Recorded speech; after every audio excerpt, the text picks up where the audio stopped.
Karthi bro.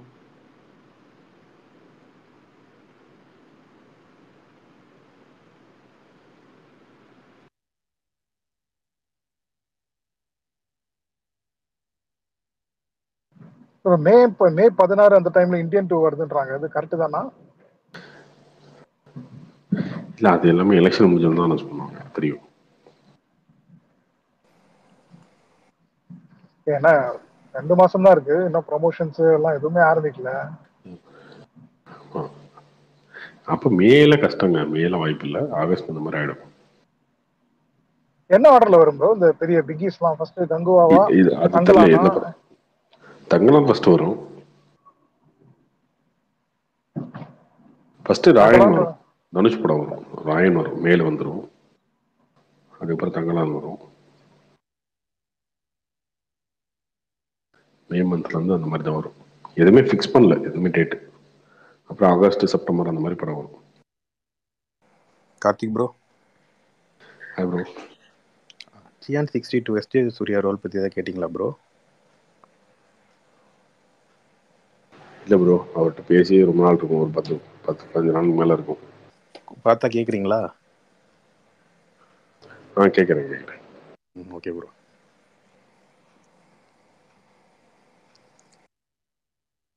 கண்டிப்பாக நல்ல ரோலாக தான் இருக்கும், இல்லைன்னா கமிட் பண்ண மாட்டார்.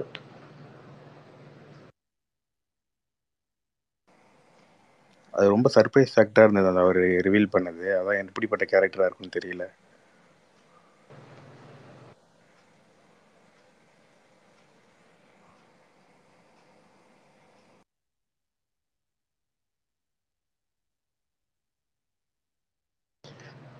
என்ன அசோக் மல்டி ஸ்டாரரா இல்லை இந்த மாதிரி இருக்காதா?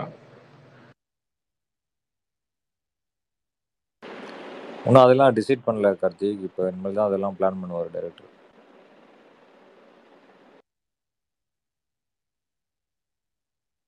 எல்லாத்தோட டேட்ஸ் ஒத்து வரணும்ல.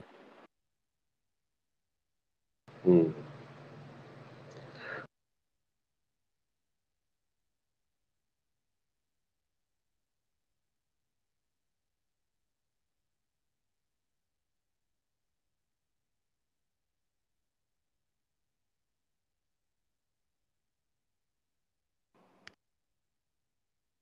கார்த்தி ப்ரோ, எலெக்ஷன் பத்தி ஒரு கேள்வி கேட்கலாமா? ரொம்ப சினிமாவா போகுது. இப்போ அவங்க ஓட் பண்ற இதுல எம்பி எலெக்ஷன்னால அவங்க கேண்டிடேட் பார்த்து ஓட் பண்ணணுமா, இல்ல எந்த கவர்மெண்ட் சென்ட்ரல்ல வருதோ அந்த கவர்மெண்ட்க்கு ஏத்த கேண்டிடேட்டுக்கு ஓட் பண்ண டிசைட் பண்ணுவாங்களா? லைக் ஒரு நியூட்ரலா இருக்கிறவங்க எப்படி யோசிப்பாங்க? அவங்க லோக்கலுக்கு எந்த கேண்டிடேட் வந்தா இரஸ்பெக்டிவ் ஆஃப் சென்ட்ரல்ல யார் வர்றாங்களோ லோக்கல் கேண்டிடேட் அவங்க பிடிச்ச கேண்டிடேட் தான் போடணுமா, இல்ல இல்ல சென்ட்ரல்ல இந்த கவர்மெண்ட் வருது ஸோ இந்த கேண்டிடேட் போட்டால் தான் நம்மளுக்கு நல்லதாகும்னு சொல்லிட்டு அப்படி யோசிச்சு போடுவாங்களா? அது ஒருத்தரும் ஒரு அவங்களோட விருப்பம், எப்படி போடுவாங்க என்னன்னு. ஆனால் இந்த எலெக்ஷனில் மட்டும்தான் இந்த இது இருக்கு. இப்போ இதுக்கு முன்னாடி எலெக்ஷன்லாம் பார்த்தீங்கன்னா 2019 இது கிடையவே கிடையாது. சென்ட்ரலில் வந்து யார் வருவாங்கலாம் யாருக்கும் தெரியாது. 2014 தெரியாது. 2014 தெரியும், கண்டிப்பாக காங்கிரஸ் தோத்துரும், பிஜேபி வந்து வரும். ஆனால் பிஜேபி இவ்வளோ மெஜாரிட்டியில் வரும்லாம் தெரியாது. கூட்டணி ஆட்சி வரும். இந்த எலெக்ஷனில் மட்டும்தான் பெரிய மிராக்கில் சரி கண்டிப்பாக பிஜேபி தான் ஜெயிக்க போகுது. பிஜேபி தோக்குன்னு நினைக்கிறவனே கூட மோடி தான் அடுத்த prime minister.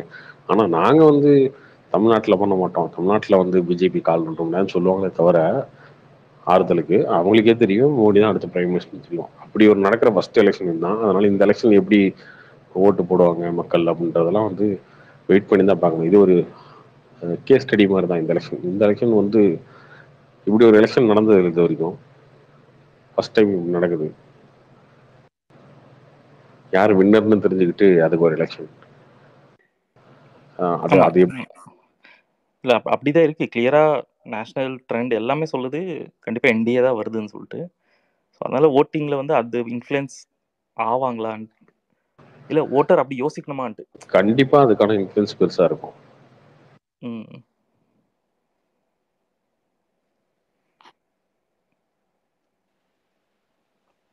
Hi Hari bro.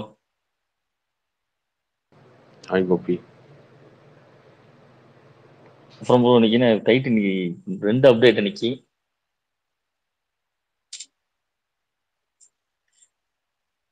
அதை பத்தி பேசிட்டீங்களா? எது எது எனக்கு சூர்யா இன்னைக்கு 2 அப்டேட்ல சூர்யா 44 171 ஃபர்ஸ்ட் ஆமா லுக். அதை பத்தி பேசிட்டீங்களா எப்படி இருக்கு என்னன்னு?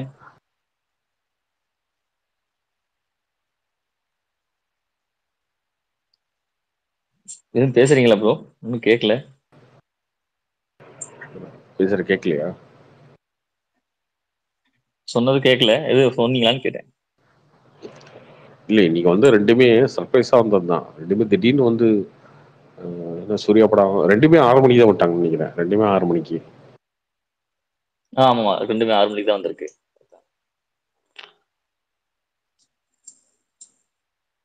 ரெண்டுமே சர்ப்ரைஸா இருந்துச்சு, ரெண்டுமே நல்லதா இருந்துச்சு.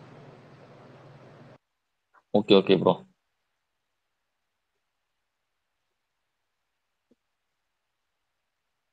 ஏன் கார்த்தி ப்ரோ இன்னைக்கு லோகேஷ் இன்னைக்கு ரஜினி இன்னைக்கு படம்ன்றது முன்னாடியே தெரிஞ்ச விஷயம் எல்லாருக்கும்.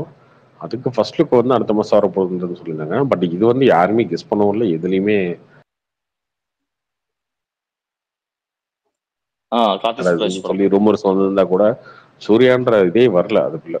அவர் அடுத்து சுதா படம் நடிக்க போறாரு, அடுத்து கங்குவா ரிலீஸ், சுதா படம் வாடி வாசல் அப்படிதான் இருந்துச்சு. இது வந்து டோட்டலா எதிர்பார்க்காத ஒரு அப்டேட் தான். ஆக்சுவலா கங்குவாக்கு அப்புறம் சூர்யா 44 தான் போறாங்களா இப்ப ஷூட்டிங்கு?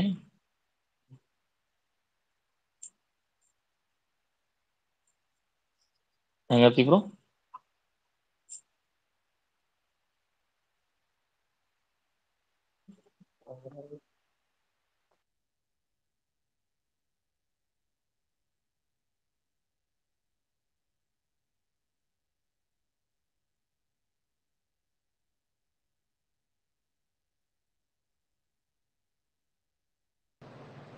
வேற யார் இருக்கீங்களா? கார்த்தி ப்ரோ இன்னைக்கு நீங்க இது போட்டிருந்தீங்கல்ல, மோடி வந்து 25 வருஷமா லீடர்ஷிப்ல இருக்காருன்னு. எது மோடி 25 வருஷமா லீடர்ல இருக்காருன்னு சொல்லி போட்டிருந்தீங்கல்ல, பிரைம் மினிஸ்டரா இதா போட்டிருந்தாருல. புரியல என்னது பிரைம் மினிஸ்டரா? இல்ல bro, chief minister and prime மினிஸ்டரா கண்டினியூவா இருந்துகிட்டே இருக்காரு, தோல்வியே இல்லைன்னு சொல்லி போட்டிருந்தீங்களே. ஆமா அவர் மோடிக்கா? அது நேத்து நைட்டு படுத்தாரு. ஓ நேற்று நைட்டு போட்டீங்களா? நான் இப்பதான் இன்னைக்கு சாயங்காலம் தான் பார்த்தேன். அதுக்கப்புறம் தான் போய் இச்சாதலை பார்த்தேன். குஜராத்ல கிட்டத்தட்ட 95ல இருந்து குஜராத் தான் ஆட்சி இருந்து நினைக்கிறேன் பிஜேபி. இது இதெல்லாம் இப்பதான் கண்டுபிடிக்கிறீங்களா? இல்ல ப்ரோ, இப்பதான் ஆக்சுவலா முன்னாடியே தெரியும் மோடி வந்து மோடிக்கு அப்புறமாவே அங்க இது இல்லைன்னு. மோடிக்கு முன்னாடி 10 வருஷமாவே பிஜேபி தான் இருந்திருக்குன்னு சொல்றேன். ஆமா மோடியே எலெக்ட் பண்ண சிஎம்லாம் கிடையாது. அவர் வந்து பிஜேபி வந்து சிஎம் ஆக்குனாங்க, அதுக்கப்புறம் தான் அவர் நின்று ஜெயிச்சாரு. ஆமா 2001ல இதா இருக்காரு, திருப்பி 2002ல திருப்பி சிஎம் இருக்காரு. இல்ல நான் கேட்கணும்னு கேள்வி கேட்டது அதுக்காக இல்ல. இப்ப தொடர்ந்து அவர் ஜெயிச்சுட்டே இருக்கிறதுக்கு அவரோட ராசிதான் காரணமா இல்ல அவர் ஏதாவது பண்ற மேஜிக் இருக்கு அவரை வச்சு?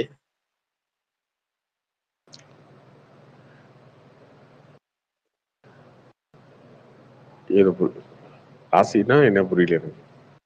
இல்ல நரேந்திர மோடி அந்த மந்திரமே அவருக்கு வந்து அது அப்படியே ஸ்ட்ரெஸ்ஸா இல்ல அவர் ஏதாவது ஒரு கவர்ற மாதிரி பண்ணிக்கிட்டே இருக்காரான்னு தெரியலன்னு சொல்றேன், கேக்குறேன். அதை கண்டுபிடிச்சாதான் நீங்க ஜெயிச்சிருவீங்கல்ல, அதனால அது தெரியாமலே இருக்கு, சஸ்பென்ஸோடய இருங்க.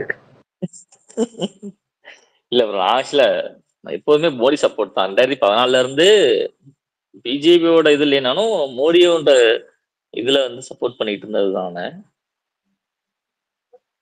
ஆப்வியஸ்லா இப்ப வந்து இப்ப பிஜேபிக்கே சேர்ந்து பிஜேபி என்னடா பண்ணானுங்க பார்த்தா பிஜேபி ஒண்ணுமே பண்ணல. அந்த வகையிலே ஊழல்ல அவர் இல்லைங்க, அவருக்கு வந்து ஒரு பெரிய பிளஸ் என்னன்னா குடும்பம் கிடையாது. அதனால அவர் மேல எந்த தனிப்பட்ட அலிகேஷனும் வைக்க முடியாது. அதை தாண்டி வச்சிங்கன்னா பிஜேபி இந்துத்துவா இந்த மாதிரி அலிகேஷன் ஏதாவது வச்சாதான் உண்டு. இந்த குஜராத் கலவரம் அது இதுன்னு சொல்லுது. குஜராத் கலவரம் நடந்தப்பயே எலெக்ஷன்ல வந்து அவர் சிஎம்மா இருக்கும் போதே ராஜினாமா பண்ணிட்டு எலெக்ஷன் நின்னாரு. அவர் இந்த இடி ரெய்டுக்கெல்லாம் வந்து 9 டைம் சமமாயிட்டு ஜெயிலில் இருக்காருல ஒருத்தர் டெல்லியில, அந்த மாதிரிலாம் கிடையாது. அவங்க வந்து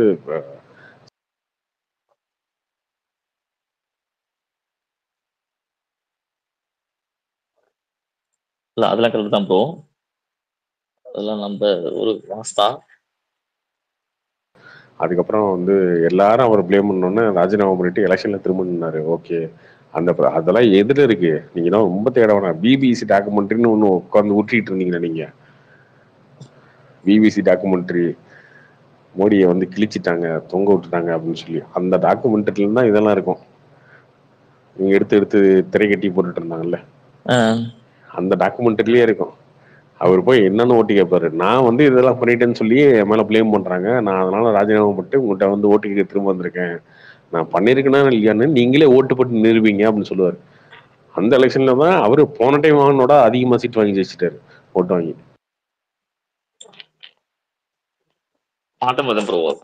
அவரு பிரைம் மினிஸ்டர் கேண்டிடேட் வரும்போது ஏகப்பட்ட விமர்சனம் தான். விமர்சனம்லாம் வந்து கொஞ்சம் நஞ்சமே இல்லை.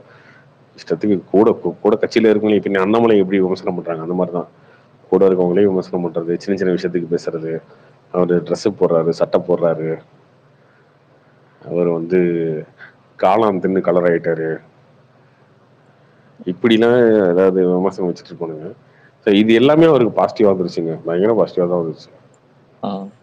இல்ல ஆக்சுவலா 2014 இந்த 16 17 இது டூர் போயிட்டு இருந்தாங்கல்ல, அப்ப வந்து சாதாரண ஒன்றும் தெரியாதவங்கள்ட்ட கேட்டோம்னா அவர் சொன்ன மோடி ஒரு நாட்டுக்காக இப்படி ஓடி ஓடி என்ன டூரா போறாரு, ஊர் சுத்துறா இருக்கா இந்தியா காசை வச்சுன்னு சொல்லிட்டு இருந்தாங்க. ஆனா அதே இதுல ஒரு படிச்சவர்கிட்ட கேட்டபோது அவர் போனது எதுக்கான்னு தெரியுமா? அந்த ஒரு போனது எல்லாமே அக்ரிமெண்ட் சைன் பண்றதுக்காக, எதுக்கு வளர்ச்சி திட்டத்துக்கும் நிறைய திட்டங்கள் கொண்டு வர்றதுக்காக வெளிநாடு போனாரு அப்படின்னு சொல்லிட்டு ஒரு படிச்ச இவரு சொன்னாரு. மோடி இன்னொரு 10 வருஷத்துல ஒரு நல்ல ஒரு குரோத்தோட காமிப்பாரு, எனக்கு அந்த நம்பிக்கை எனக்கு இருக்கு அப்படின்னு 2015 சொன்னாரு நினைக்கிறேன். 15 16 சொன்னாரு. அது இப்போ நம்ம பார்த்துட்டு இருக்கோம்.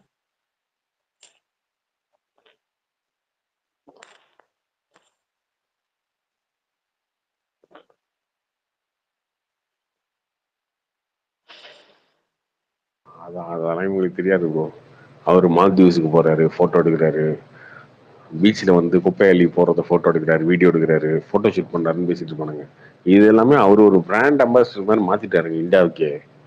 ரஃபேல்ல போயிட்டு வந்து போட்டோ எடுக்கிறாரு, ஆள் இல்லாத இடத்துல டாட்டா காட்டுறாரு, இவனுங்களே பேசிட்டு இருப்பானுங்க. ஏதாவது அவர் இந்தியாவில் ரஃபேல் இருக்குன்னு காட்டுறாரு, மால்தீவ்ஸ் இருக்குன்னு காட்டுறாரு, லட்சதீவ்ஸ் இருக்குன்னு காட்டுறாரு. அதெல்லாம் அவரே அந்த இடத்துல போயிட்டு பிராண்ட் அம்பாசிடர் மாதிரி காட்டி எல்லா இடத்துக்கும் காட்டி இது பண்ணிட்டு இருக்காரு. அது டோட்டலாவே அதை வந்து இந்த டைம் பாருங்க 400 400 400 400 திரும்ப திரும்ப சொல்லிட்டே இருக்காங்கல்ல, இதுவே வந்து ஒரு பெரிய மாஸ்டர் ஸ்ட்ரோக் தான். இவங்க என்ன சொல்லாங்க, 400ல எப்படி ப்ரோ வரும், 350 தான் வரும், நீ அப்படினாலே பிஜேபி ஜெயிக்கணும்னு ஒத்துக்க பாத்துக்க. இதுதான் இப்படிதான் சொல்ல வைக்கணும். பிஜேபி தோக்குன்னு சொல்லாம 400ல எப்படிங்க வரும், ஒரு 320 330 அவ்வளவுதாங்க வரும் அப்படின்னு சொல்றேன்ல. அப்ப 330 வந்தாலும் ஜெயிச்சிருவாங்க அவங்களுக்கு தெரியாதா? 400 சொல்லி உங்களை 350 சொல்ல வைக்கிறாங்க பாத்தீங்களா. கடைசியா என்ன வந்து தெரியுமா, காங்கிரஸே வந்து நாளைக்கு வந்து பிஜேபி 360 370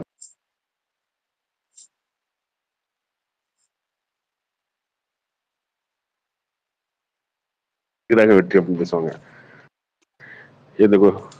இதுல சொன்னாங்களே குஜராத்ல போன டைமோட நாங்க 2 சீட் அதிகமா ஜெயிச்சிருக்கோம் பேசுனாங்க, அந்த மாதிரி பேசுவாங்க. இவங்க எப்பயுமே மொக்க வாங்கி பழகிப்பட்டவங்க. ஆனா ப்ரோ இது வந்து இப்ப மோடி இவரோட இது வந்து எதிர்க்கிறதுக்காக எதிர்க்க ஆப்போசிட்ல பெருசா இல்லைன்றது ஒரு மைனஸ் பாயிண்ட் தானே ப்ரோ? அது பிஜேபி பிளஸ் பாயிண்ட், ஆப்போனன்ட் டீமுக்கு வந்து மைனஸ் பாயிண்ட் தானே? ஆமா ஆமா, அவருக்கு ஆப்போனண்டா பிஜேபிலே ஆளு கிடையாது. பிஜேபிலே அடுத்த பிரைம் மினிஸ்டர் கேண்டிடேட் கிடையாது. அவர் ஈக்குவலா அடுத்து பிரைம் மினிஸ்டர் கேண்டிடேட் மாத்தினீங்கன்னா கண்டிப்பா இந்த விக்டரிலாம் வராது, பிஜேபிலே குறைஞ்சு போயிடும். பிஜேபிலே ஆள் கிடையாது. காங்கிரஸ்ல சுத்தமா ராகுல் காந்தி எல்லாம் நீங்க வச்சுட்டு இன்னொரு 50 வருஷத்துக்கு பிரச்சாரம் பண்ணீங்கன்னாலும் ஜெயிக்க முடியாது.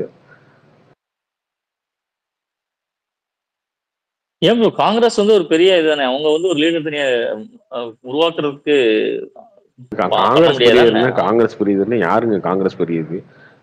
சுதந்திரம் வாங்கி கொடுத்ததுக்கு அப்புறம் நேரு இருந்தாரு, நேருக்கு அப்புறம் நேருவோட இந்திரா காந்தி வந்தாங்க. அப்பயே அவங்க கொஞ்சம் கொஞ்சமா டைலூட் ஆக ஆரம்பிச்சிட்டாங்க, தோக்க ஆரம்பிச்சிட்டாங்க. தோப்பாக ஜெயிப்பாங்க தோப்பாக ஜெயிப்பாங்க அப்படி ஆயிடுச்சு. அப்புறம் இந்திரா காந்தி போனதுக்கு அப்புறம் ராஜீவ் காந்தி, அவங்களுக்கும் தோப்பாங்க ஜெயிப்பாங்க அந்த மாதிரி ஆயிடுச்சு. அதுக்கப்புறம் காங்கிரஸ் எங்க ஜெயிச்சிச்சு? இல்ல ப்ரோ 150, காங்கிரஸ் ஜெயிச்சதுக்காக 180, சொல்லுது இல்ல 180, இல்ல 200.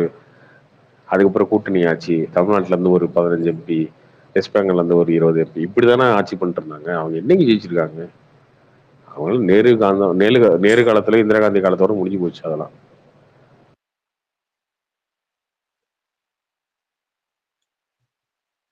இல்ல ப்ரோ அவங்க பெரிய ஆப்போசிஷன் டீமா வந்து இருந்தாங்கல்ல. இப்ப ஒரு 10 வருஷமா தானே அவங்களோட ஆக்டிவிட்டி இல்லாம ரொம்ப போரா.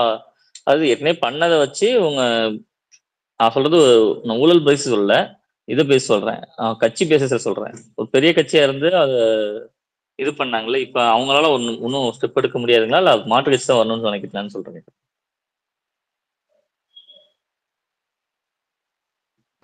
பிஜேபி தோக்கடிக்கிறதுக்கா? பிஜேபி தோக்கடிக்கிறதுக்கு இந்தியாவிலே ஒரே ஒரு கட்சியால முடியும்னா அது காங்கிரஸால மட்டும்தான். அவங்க கிட்ட மட்டும்தான் எல்லாம் இந்தியா ஃபுல்லா ஸ்டேட்ல எல்லாம் ஆளுங்க இருக்கு. ஆனா அவங்க எல்லாருமே டம்மியா இருக்காங்க. காங்கிரஸ்ல தலைவரை மாற்றணும், அதுக்கப்புறம் அந்த கட்சியை வந்து திரும்ப வளர்க்கணும், வேலை பார்க்கணும். இந்த ராகுல் காந்தி மாதிரிலாம் ஒருத்தர் வச்சுட்டு இருந்தீங்க, எலெக்ஷன் வருவார், பேசுவார், அதுக்கப்புறம் முடிச்சதுக்கப்புறம் ஃபாரின் டூர் போவார். அவரெல்லாம் வச்சுக்கிட்டு ஒன்றும் பண்ண முடியாது. அதை வந்து ஃபுல்லாக டோட்டலாக ஸ்ட்ரக்சரே மாற்றணும். காங்கிரஸோட ஸ்ட்ரக்சரே மாற்றினா முயற்சி பண்ணலாம். 29ல் முயற்சி பண்ணலாம், இல்லை 34லையாவது. அது மோடி வந்து 29, 34ல் இல்லை அப்படின்னா மோடிக்கு அப்புறம் யாராவது ஒருத்தர் வரும்போது கண்டிப்பாக ஒரு டவுன் இருக்கும். அந்த இடத்துல முயற்சி பண்ணலாம். நீ இவரை வச்சுக்கிட்டே ஒட்டிட்டு இருந்தீங்கன்னா வேலைக்கே ஆகாது. Okay okay. ஆனா காங்கிரஸ்ல வந்து யாருமே ட்ரை கூட பண்ணல ப்ரோ. ஒரு ரெபல் மாதிரி பண்ணி, இல்ல நல்ல லீடர்ஸ் இருக்காங்க அங்கங்க. ஏன் பயப்படுறாங்க? ஏன் ஒரு இதே கொண்டு வர மாட்டாங்கறாங்க? அந்த ஃபேமிலி சொன்ன பேச்சை ஏன் கேக்குறாங்கன்ட்டு. ஒரு ரெபெல்லியன் கூட வரலையா இது வரைக்கும்? ஏதாவது ஒரு இன்டர்னல் கான்ஃப்ளிக்ட் அந்த மாதிரி ஒண்ணுமே இதுல எல்லாமே அந்த மீட்டிங் போடுவாங்க, எல்லாருமே யுனானிமஸா ராகுல் காந்தி தான் அடுத்து இதுன்னு ஒத்துப்பாங்க, அவ்வளவுதான். இல்ல இங்க திமுக இருக்க மாதிரி தான் அங்க அந்த காங்கிரஸ்.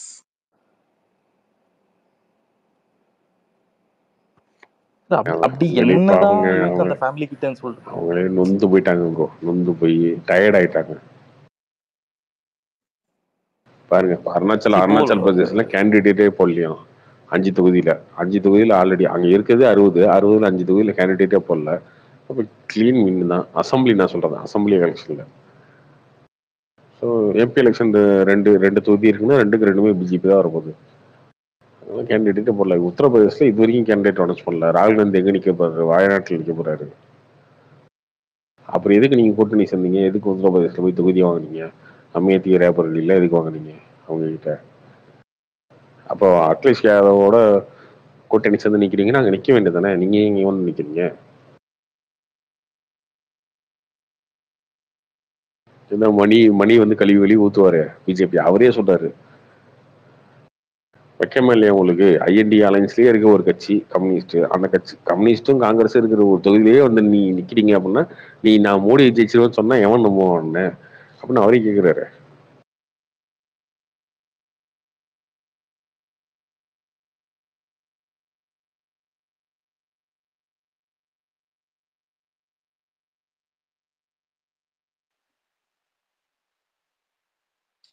அந்த டிவிக்கு பிரச்சனை முடிஞ்சா ப்ரோ? ஒன்னும் முடியலைங்களா? இப்போதைக்கு முடிஞ்சிச்சு. தெரியல, திரும்ப ஏதாவது வந்துச்சுன்னா. அரசியல் அதெல்லாம் சகஜம்தான். அப்புறம் இன்னொரு அப்சர்வேஷன் இருக்காரு கார்த்தி ப்ரோ.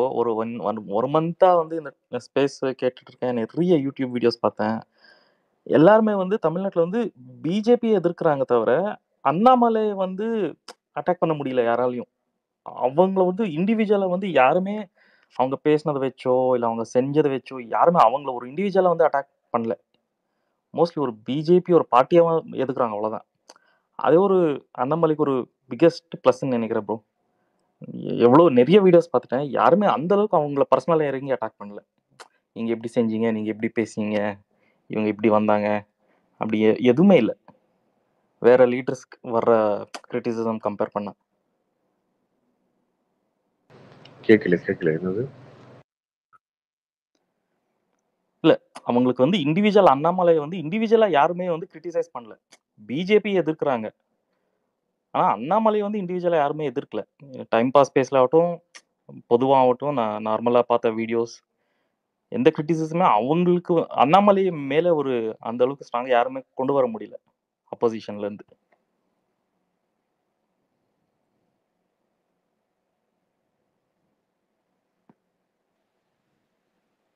கேட்டுச்சா ப்ரோ?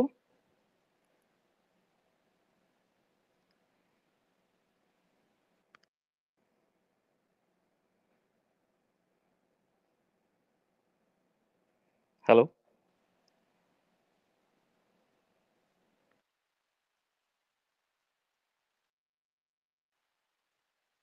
சொல்லிட்டு தான் அதுவும் அண்ணாமலையை வச்சு விமர்சனம் பண்றதுக்குலாம் யாருமே என்ன பண்ணல இன்னும். எதுவுமே கிடைக்கலைங்களே, கிடைச்சாதானே பாவம் அவங்க பண்ணுவாங்க.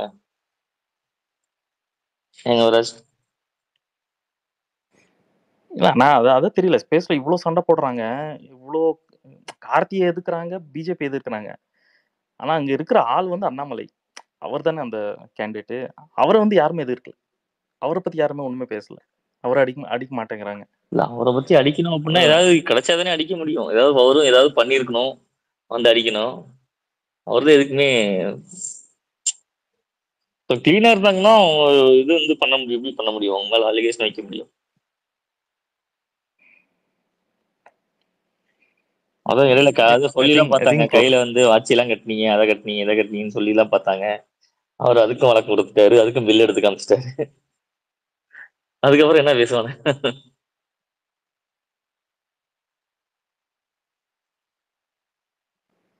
நீங்க யார் சப்போர்ட் பண்றீங்க ஓபி?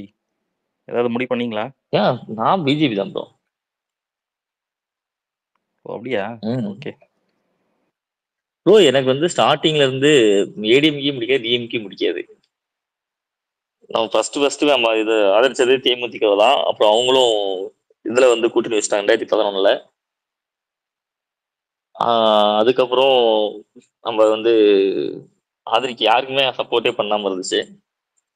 ஒரு வாட்டி 2 வாட்டி நோட்டாக்கே ஓட்டு போட்டிருக்கேன் ப்ரோ. என்னடா இவனுமே ஒழுங்கா இல்லையே. அதுக்கப்புறம் இப்பதான் கார்த்திலாம் சொல்லி இருந்தாரு, சில நோட்டாக்கெல்லாம் ஓட்டு போட்டா வேல்யூவே கிடையாது, இல்லை ஏன் சொல்லி கொடுத்ததுன்னு தெரியல அப்படின்னு சொல்லிட்டு இருந்தாரு.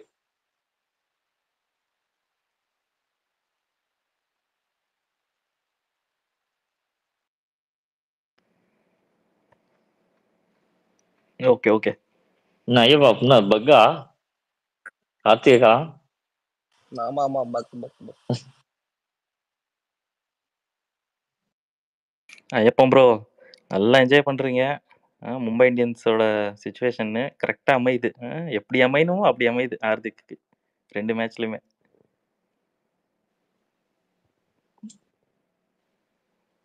ஆனா இந்த டைம்லாம் வந்து ஸ்டார்டிங்ல இருந்தே இப்பெல்லாம் எல்லாரும் ஃபயர் விடுறீங்க, இதெல்லாம் சரியே இல்லை. முதல் 2-3 மேட்ச்ல எல்லாம் என்னதான் இருக்கும் மேட்ச்ல சுவாரிசம். ஆளாளுக்கு அங்கிட்டே இந்த தீயா போச்சுன்றாங்க, அதான் போச்சுன்றானுங்க. ஃபர்ஸ்ட்லயே கோபி எங்க இருக்கு உனக்கு ஓட்டு? எனக்கு பெரம்பலூர். பெரம்பலூரா? பாரிவேந்தர் நிக்கிறாருல. ஆமாமா, அங்க பாரிவேந்தர் நிக்கிறாரு.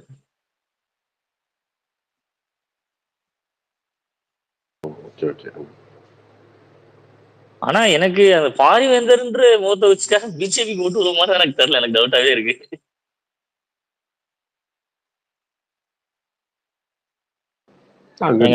நேருவோட பையன் நிக்கிறாரு, அவர் கொஞ்சம் டஃப் தான் நேருவோட பையன்றதுனால. பட் இவருமே இல்ல எனக்கு அது தெரியல. ஆக்சுவலா பாரிவேந்தருக்கு பிஜேபி இதுல கொடுக்கலாம், பிஜேபி கொடுக்காம அவர் ஏதாவது வேற ஒரு சின்னம் கொடுத்திருந்தாருன்னா ஈஸியா ஜெயிச்சிருப்பாருன்னு நினைக்கிறேன், தோணுச்சு எனக்கு. வேற சின்னத்துல எப்படி ஜெயிப்பாரு? இல்ல அவர் இதுக்கு முன்னாடி வேற சின்னத்துல ஜெயிச்சிருக்காரு. அவரோட பாட்டாளி மக்கள் கட்சி கூட்டணி அவருக்கு என்னமோ ஒரு பட்ட வச்சிருப்பாரு, பாட்டாளி மக்கள். இல்ல போன டைம் இல்லங்க, அதுக்கு முன்னாடியே ஜெயிச்சிருக்காரு நினைக்கிறேன் அவரு. அதுக்கு முன்னாடி ஜெயிக்கல, போன டைம் திமுக சின்னத்துல நின்னாரு. ஓ, ஆனா பாரிவேந்தருக்கு நல்ல மவுஸ் இருக்கு அந்த டோட்டல் இதுலயே. நல்லா பெரிய மவுஸ் இருக்கு. ஆனா பிஜேபி சின்னம்ன்றது ஒண்ணு மட்டும் தான் டிராப் ஆகுது. நிறைய பேத்துக்கு பிஜேபியை இன்னமும் ஒரு எதிரி கட்சியா தான் பாக்குறானுங்க. இன்னமும் தமிழ தேச இது தமிழினக தமிழக துரோகியா தான் பாக்குறாங்க இன்னமும். பிஜேபியில மூட்டே போட மாட்டாங்க.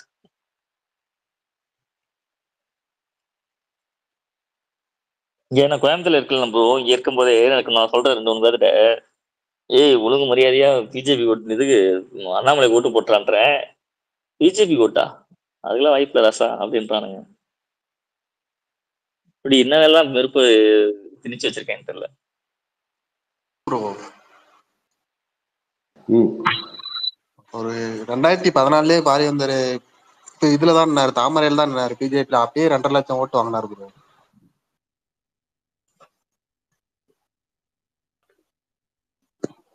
ஆனா ரொம்ப டஃப் சுச்சுவேஷன் தான் ப்ரோ பெரம்பலூர் பொறுத்த வரைக்கும். இல்லப்பா அவரு நேரோட பையன் நிக்கிறாருல்ல. ஆமா ஆமா. ஆனா இவர் நிறைய செஞ்சிருக்காரு ப்ரோ, அதுக்காகவே நிறைய பேர் போடுவாங்க.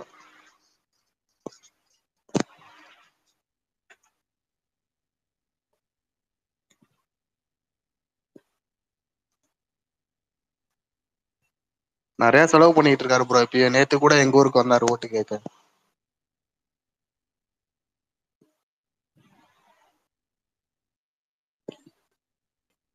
அவருக்கு ஆயிடுச்சு கிட்டத்தட்ட 85 வயசு கிட்ட ஆயிடுச்சுன்னு நினைக்கிறேன். ஆமா ஆமா. லாஸ்ட் எலெக்ஷன், இதுக்கப்புறம் அடுத்த எலெக்ஷன்ல நின்று அவரு போட்டி போடுவாரான்னு தெரியல. அவர்கிட்ட எக்கச்சக்கமா பணம் இருக்கு, நல்லா செலவு பண்ணுவாரு.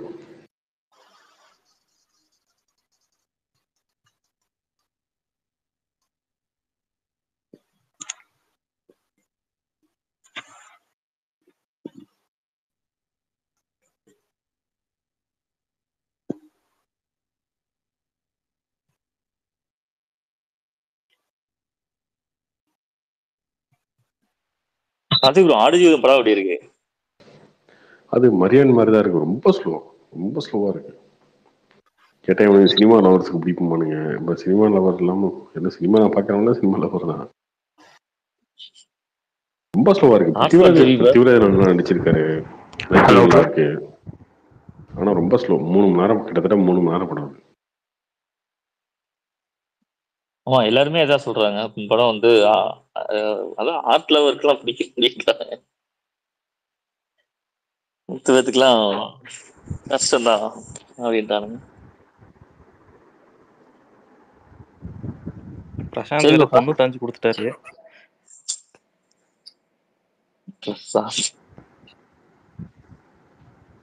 சரி bro, hotspot review bro. Hotspot நல்லா இருக்கு படம், பாருங்க. அது தேட்டருக்கெல்லாம் எப்படி இருக்குன்னு தெரியல எனக்கு. 4 ஸ்டோரி ஆந்தாலஜி மாதிரி தான் இருக்கும், நல்லா இருக்கும். நல்ல காமெடி இருக்கும், இன்ட்ரெஸ்டிங்காக இருக்கும். நீங்கள் ட்ரெய்லரில் பார்த்த எதுவுமே படத்தில் வேற மாதிரி இருக்கும். ட்ரெய்லரில் இருக்கிறது எல்லாமே இருக்கும், எல்லா சீன்ஸுமே இருக்கும், ஆனால் வேற மாதிரி இருக்கும். வேற மாதிரினா நம்ம அது பார்த்து ட்ரெய்லர் பார்த்துட்டு ஓ என்ன இப்படிலாம் பேசுகிறாங்க அப்படின்னு இருக்குல்ல, அதெல்லாம் பேசுறது எல்லாத்தையுமே ரொம்ப கரெக்டாக கொண்டு வந்து சீன்ஸ் வச்சு எல்லாமே சொசைட்டி கேள்வி கேட்கறத வச்சிருப்பாங்க அந்த படத்தில். Okay okay. இந்த செகண்ட்ல பார்ட்ல இருக்க மாதிரி பண்ணிட மாட்டானுங்களே, அது மாதிரி தான் இருக்குமா? இதுல யுவர் சேம்லி செகண்ட் பார்ட்னு சொல்லி ஒரு ஷார்ட் ஃபிலிம் வந்துச்சுல, யுவர் சேம்லின்னு சொல்லி. ஆமா, செகண்ட் பார்ட் என்ன வந்துச்சு? செகண்ட் பார்ட்ல வீடியோவே டோட்டலா எப்படி இருக்கும்னா ட்ரெய்லர் இருக்கும். அந்த ட்ரெய்லர்ல இருந்த சீன்ஸ் எல்லாம் நாங்க வந்து ரிலீஸ் பண்றோம்னு சொல்லிட்டு ஒரு கதை சொல்ற மாதிரி சொல்லி, இந்த மாதிரிலாம் சொன்னாதான் நீங்க வந்து பார்க்கவே வர்றீங்க செய்ய வர்றீங்கன்னு சொல்லி கடைசியா அந்த ட்ரெய்லர்ல இருந்ததே வராது டோட்டலா. அந்த மாதிரி இல்ல, ட்ரெய்லர்ல இருக்க எல்லா சீன்ஸுமே இருக்கும், எல்லா டயலாகும் இருக்கும். ஆனா அது எல்லாத்துக்குமே ஒரு காரணம் இருக்கும். Okay okay. நம்ம எதிர்பார்த்த அந்த வல்காரிட்டி அங்க இருக்காதுன்றீங்க நீங்க சொல்றது பார்த்தா. ஆமா, வல்கராலாம் இருக்காது. அதை பார்க்கும்போது நமக்கே தோணும், ஐயோ சே நம்மளும் இப்படிதானே யோசிச்சிருந்திருக்கோம் இவ்வளவு நாளா, நம்ம தப்பு பண்ணிருக்கோமே அந்த மாதிரி தோணும். அந்த மாதிரி தான் இருக்கும். Okay okay. ட்விட்டரே போடலையே ப்ரோ, என்ன காரணம்? நீங்க இல்ல அவங்க வெள்ளிக்கிழமை வரைக்கும் எதுவும் போட வேணான்ட்டாங்க, கொஞ்சம் அந்த இதெல்லாம் கான்ட்ராவர்சி இருக்கிறதுனால. நாளைக்கு போடுவோம். Okay okay bro. Okay okay bro.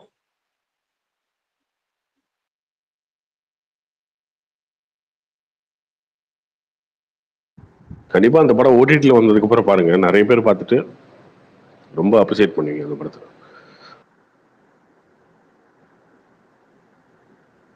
தேட்டருக்குலாம் வந்து பெரிய ஸ்டார்ஸ் ப்ரோ இல்லாதனால அது எப்படி ஹாட்ஸ்பாட்டு அப்புறம் ஆந்தாலஜி மாதிரி இருக்கிறதுனால தேட்டருக்குலாம் எப்படி போகும் ஒர்க் ஆகுன்றதெல்லாம் தெரில. பட் ஓடிடியில் வந்ததுக்கப்புறம் நிறைய பேர் பார்த்துட்டு ரொம்ப நல்லா இருக்குன்னு சொல்லுவாங்க. நிறைய இது வந்து மீம் கண்டென்ட் ஆகும். மீம் கண்டென்ட்டாக சின்ன சின்ன டைலாக்ஸ் இதெல்லாம் வந்து கட் பண்ணி போடுவாங்க. அதெல்லாம் இருக்கும். ஆக்சுவலா இந்த வாரம் படமும் ஒரு பெரிய படமும் ஒன்றும் இல்லை ப்ரோ. அன்னைக்கு அது ஆடு ஜீவிதமும் பெருசா இல்லை, அதனால காங் அது காங் பிக்கப் இருக்கு, ஆக வாய்ப்பு இல்லைங்களா? காட்சிலா இருக்கு. ஓ, காட்ஸ்ல ஒரு பெரிய டேமேஜ் பண்ணுறீங்களா? ஆமா, உனக்கு என்ன தெரியாதா? காட்சில ஃபேன்ஸ் அடி வாங்கிட போற. ப்ரோ காங் காட்சிலாவோட ஃபேன்ஸ் ஃபேன்ஸ் காட்சிலா ஃபேன்ஸ் கம்மி தான், காங்குக்கு தான் ஃபேன்ஸ் அதிகம். அவன் காட்சில நம்மளும் தான் பார்க்கணும். ஆனா இந்த டைம் ட்ரெய்லர் ஒன்றும் பெரிய இம்ப்ரெஷனா கொடுக்கலையே. ஃபர்ஸ்ட் பார்ட் கொடுத்தது மாதிரி தானே இருந்துச்சு. செகண்ட் பார்ட் போய் பாரு, நாளைக்கு ஏதோ ஒரு தியேட்டர்ல போய் பாரு. எல்லாம் ஊன்னு ஊட ஓடுறாங்களே பாரு. 3 சனிக்கிழமை தான் போகணும். நாளைக்கு வெளியில இருக்கேன், நாளைக்கு போக முடியாது. இங்க பெங்களூர் வந்தேன் ப்ரோ. பெங்களூர்ல இது தமிழ்ல எங்கேயுமே இல்ல ப்ரோ. எல்லாம் தேட்டர்ல இதுல மல்டிபிளேஸ்ல போடவே இல்லை தமிழ்ல. நீ என்ன பண்ற பெங்களூர்ல? எது பெங்களூர் நீ என்ன வந்திருக்கீங்களா? பண்ற பெங்களூர்ல? பெங்களூர்ல ஒரு சைட்டு பார்க்கலாம் வந்தேன். பெங்களூர்ல படத்தை இங்கிலீஷ்ல ரிலீஸ் பண்ணுவாங்க, அங்கேயே தமிழ்ல ரிலீஸ் பண்ண போறாங்க. அல்ல, அது கரெக்ட் தான் ப்ரோ. அந்த தமிழ்ல தான் ரிலீஸ் பண்ணியிருக்காங்க, இது இங்கிலீஷ்ல ரிலீஸ் பண்ணியிருக்கானுங்க. தமிழ்ல தொகை பார்த்தேன், சிங்கிள் டெஸ்ட் ஸ்கிரீன்ல போட்டிருக்கானுங்க. அங்க போய் பாரு ப்ரோ. அது ரொம்ப லாங் ப்ரோ. அது எங்க போய் ப்ரோ? 5 கிலோமீட்டர். நான் அந்த ஆப்ல புக் பண்ணா 200 காசு கேட்கறாங்க. இது படம் பார்க்கறதுக்கு 200 செலவு பண்ணுறேன். தமிழ்நாடு வந்துட்டு பாரு. தமிழ்நாடு வந்து தான் பார்க்கணும். வெள்ளிக்கிழமை சனிக்கிழமை வந்துடுறேன், சனிக்கிழமை பார்க்கணும். Hello Karthik bro. Hi bro. Hi bro. Bro நான் கோயம்புத்தூர் ஆர்எஸ்புரம். சொல்லுங்க. இவர் ஏடிஎம்கே பயங்கரமான ஒரு வேலை பார்க்குறாங்க ப்ரோ. ஏன்னா பார்த்தீங்கன்னா அண்ணாமலை இந்த 3 கேண்டிடேட்டுமே கொங்கு வேளாளர் போதான். ஆனால் அவங்க ஏடிஎம்கே வந்து நாயுடு அண்ணாமலை அப்புறம் நாம் தமிழும் கொங்கு வேளாளர் தான் ப்ரோ. சரி, ஓகே. ஆனால் ஏடிஎம்கே வந்து நாயுடு கேண்டிடேட்டை போட்டிருக்காங்க ப்ரோ. ஒரு கொங்கு வேளாளர் 25%னா அவங்க ஒரு 15 இருப்பாங்க. ஸோ அந்த ஒரு இதில் ஜெயிச்சிடலாம்னு நினைக்கிறாங்க. பார்த்தீங்கன்னா தெலுங்குல பேசி பயங்கரமாக ஓட்டு கேட்டிருக்காங்க அந்த சைடெல்லாம். நம்ம கேண்டிடேட் அந்த ஒரு பாலிசேஷனில் தான் ப்ரோ பண்ணுறாங்க. அது ஒரு பயங்கரமாக நடக்குது. ஆனால் வந்து இங்கே வந்து பார்த்தீங்கன்னா இந்த side north Indian population plus மலையாள பாப்புலேஷன் வந்து ஃபுல்லாக அண்ணாமலை சப்போர்ட்டில் இருக்காங்க. ஸோ வந்து கவுண்டர் ரோட்டில் ஒரு 40% வாங்கிட்டாங்கன்னா அண்ணாமலை ஜெயிச்சிருவாங்க ப்ரோ. அந்த மாதிரி தான் போயிட்டுருக்கு. முஸ்லீம் ஓட் ஃபுல்லாக அவங்களுக்கு போயிடும் ப்ரோ டிஎம்கேக்கு.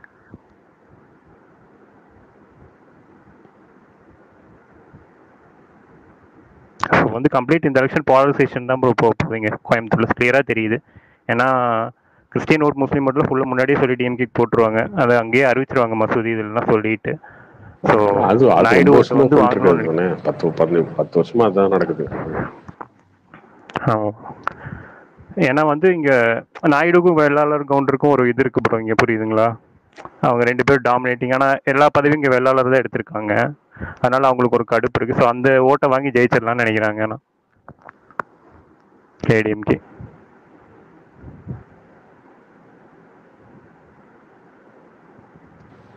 வேலுமணி நினைக்கிறாரு நம்ம இந்த கேஸ்ட்னால கவுண்டர் ஓட்டு கண்டிப்பாக ஒரு 50% நம்மளுக்கு போடுவாங்க அப்படின்னு நினைக்கிறாரு அவரு.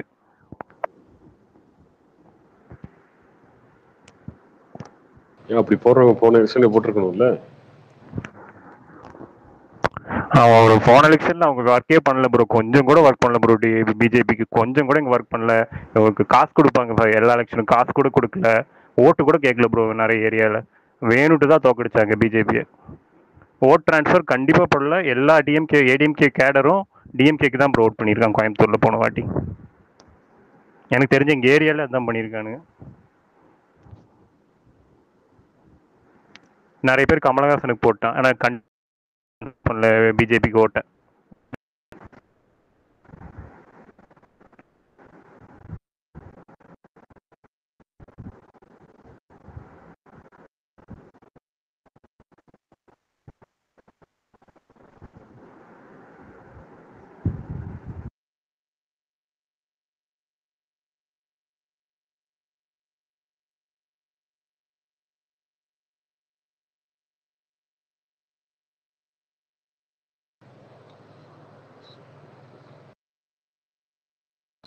ப்ரோ வேற யார் இருக்கீங்க சொல்லுங்க.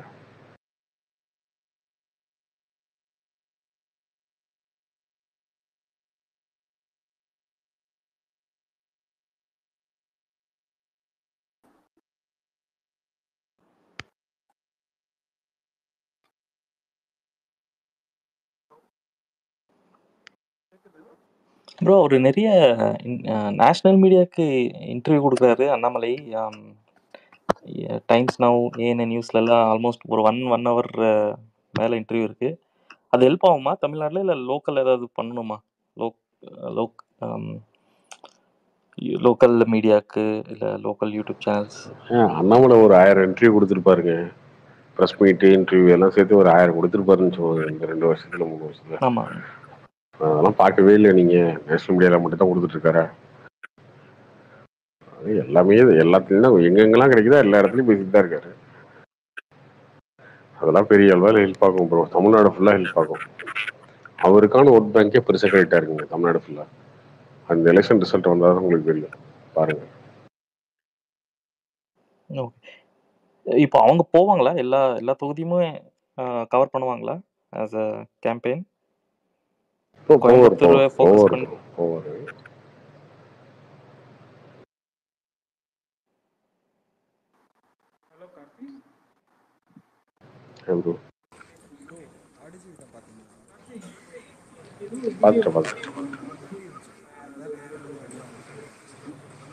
சவுண்டு கேட்கல.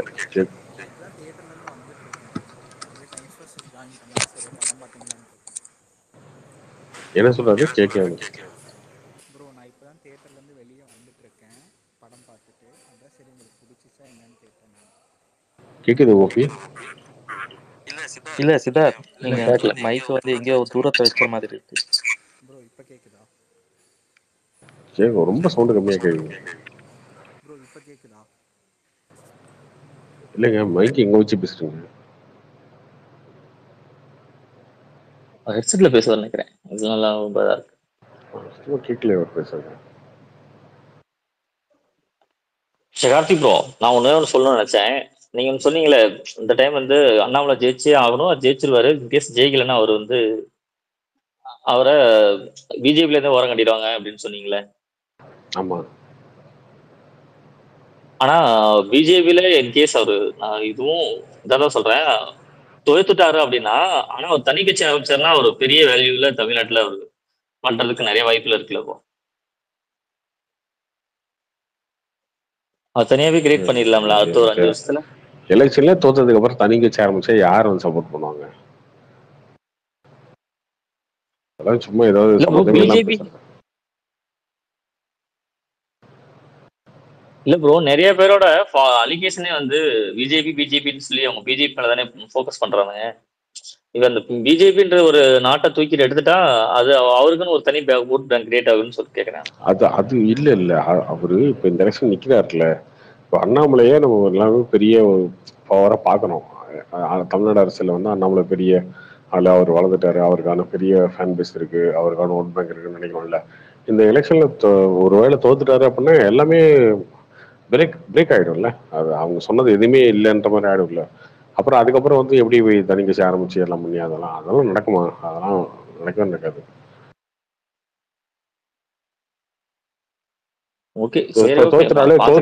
தோத்துட்டாலே பிஜேபிக்கு வேற ஆப்ஷனே கிடையாது. 2026 திரும்ப ஏடிஎம்கே கூட தான் கூட்டணி போகணும். ஏடிஎம்கேயோட கூட்டணி போகும்போது என்ன ஆகும்? எடப்பாடி அண்ணாமலை தான் பேச மாட்டேன் பாரு.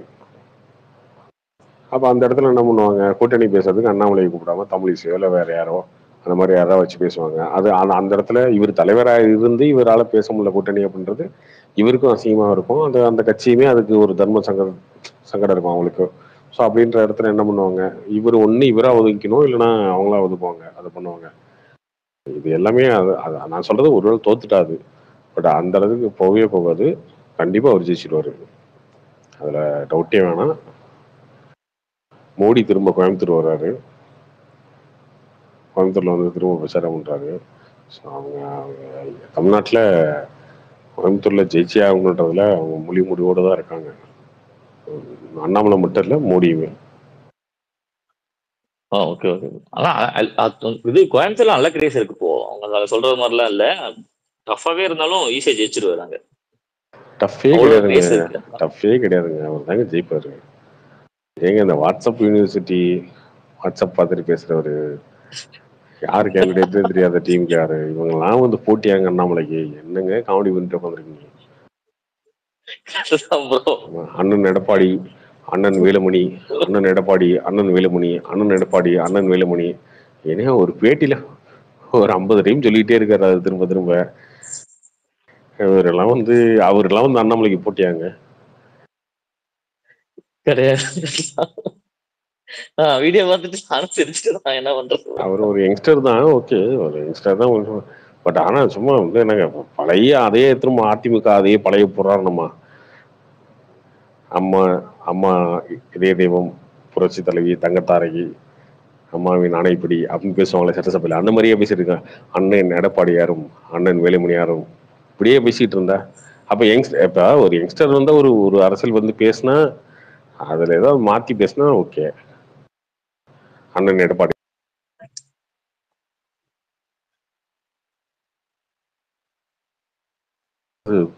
கண்டுக்குவா. ஹலோ கார்த்தி. இன்னைக்கு கேக்குதுங்களா? சொல்லுங்க. மதன் ஒரு வீடியோ இன்னைக்கு ரிலீஸ் பண்ணிட்டாருங்களா?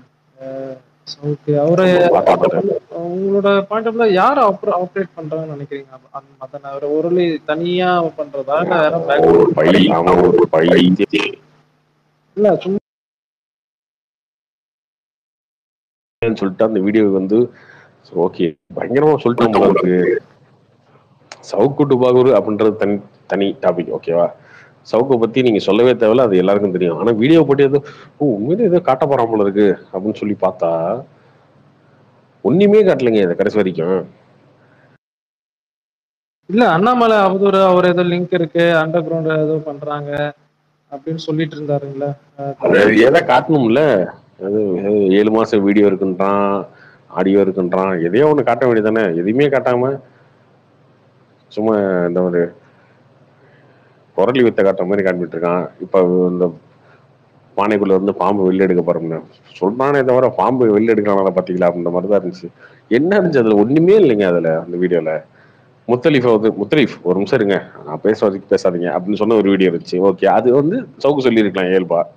அதுக்கப்புறம் வந்து திருப்பூர் சுல்படியா ஒரு பேட்டி எடுக்கும் போது நடுவில் ஒரு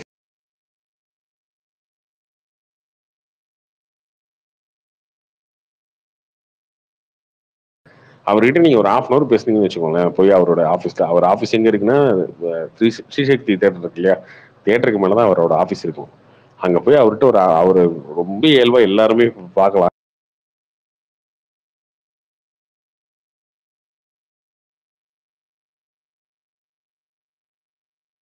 ஆனா 1/2 மணி நேரம் அவர்கிட்ட நீங்க என்ன கதை வேணாலும் பேசலாம். பேசிட்டு இருக்கும்போது அவருக்கு வந்து 15 போன் வந்துட்டே இருக்கும். அவருக்கு போன் வந்துட்டே இருக்கும். அவர் பிஸியான ஆளு, நிறைய தேட்டர் நடத்துறவங்க போன் வந்துட்டே இருக்கும். இதே மாதிரி இயல்பா பேசுவோம். சொல்றா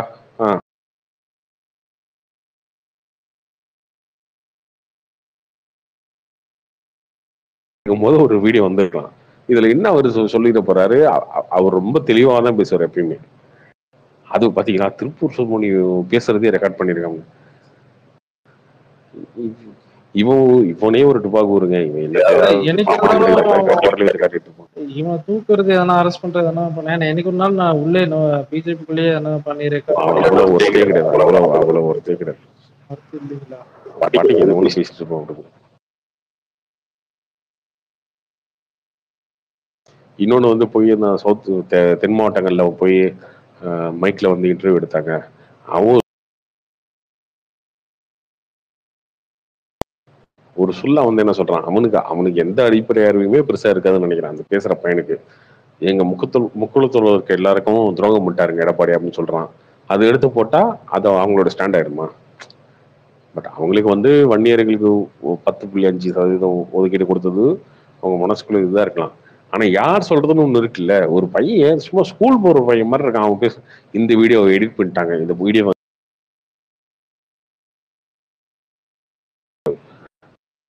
லாஜிக்கா ஏதோ ஒரு வீடியோ காட்டுவான்னு நினைச்சேன் நான். கடைசி வரைக்கும் காட்டவே இல்லைங்க.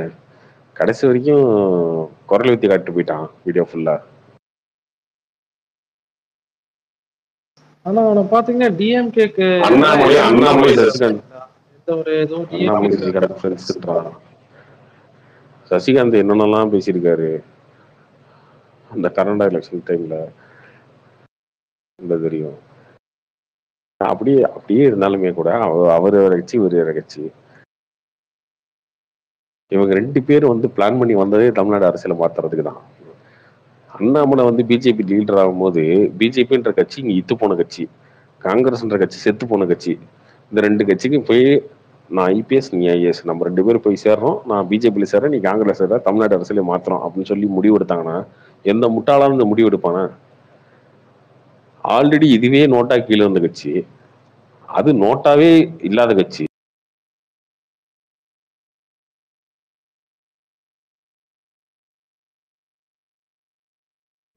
மச்சான் நீ ரிசைன் பண்ணிட்டு போய் காங்கிரஸ் வந்துரு, நான் ரிசைன் பண்ணிட்டு போய் பிஜேபியில் சேர்த்துறேன், நம்ம 2 பேரும் சேர்ந்து தமிழ்நாட்டு அரசியலே மாற்றுவோம்னு சொல்லி முடிவு எடுத்துட்டு வந்தாங்களாம். இது ஒரு சொல்றான் இவன் பேட்டியில் உட்காந்துக்கிட்டு. ஏண்டா அந்த கட்சியே ஒண்ணுமே இல்லாத கட்சியா இருந்துச்சு, இதுல வந்து இவங்க சேர்ந்தாங்க, இதுல என்ன மாத்திர முடியும்? இது பெரிய திட்டத்தோட தான் வந்திருக்காங்க. என்ன திட்டம்?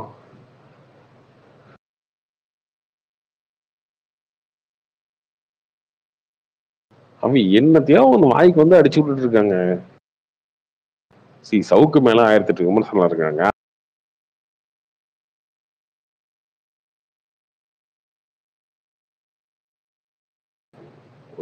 எடுத்துக்காதீங்க.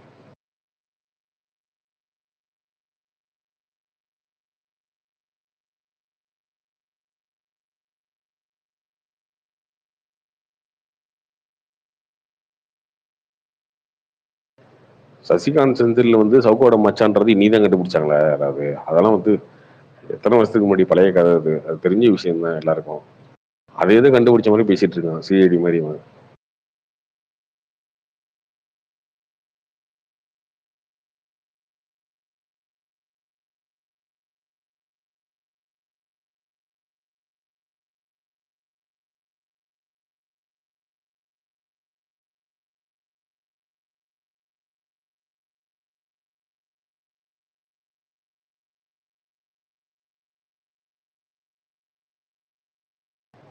இப்போ கேக்குதா?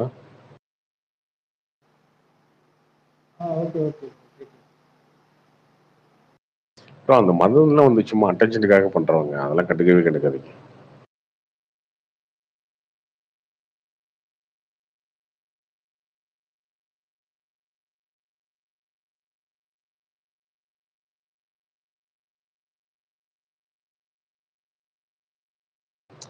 ஏதோ ஒரு பையன் வந்து இப்போ யூடியூப் சேனல் நடத்துறவங்க எல்லாருக்கும் தெரியும், ஒரு வீடியோ ஷூட் பண்ணும்போது நம்ம ஒன்று பேசுவோம், வளருவோம், ஒன்று கட் பண்ணுவோம், திரும்ப வந்து ஒரே ஷார்ட்லாம் எடுக்க மாட்டோம்.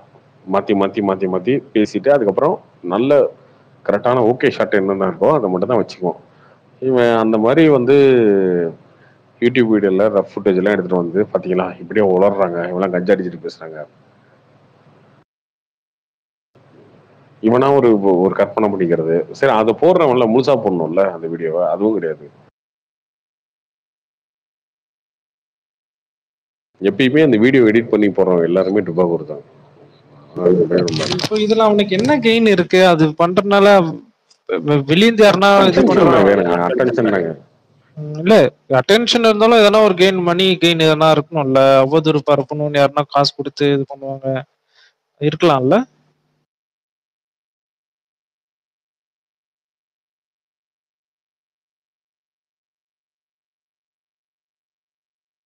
சும்மா அட்டென்ஷனுக்கு பண்றது தான் அதெல்லாம்.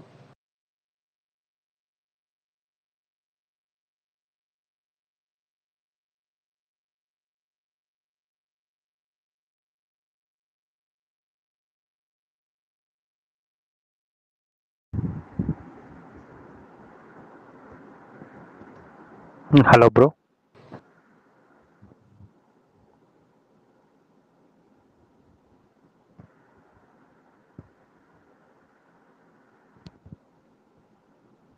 கேக்குதா? கேக்குதா ப்ரோ? கேக்குது ப்ரோ, சொல்லுங்க.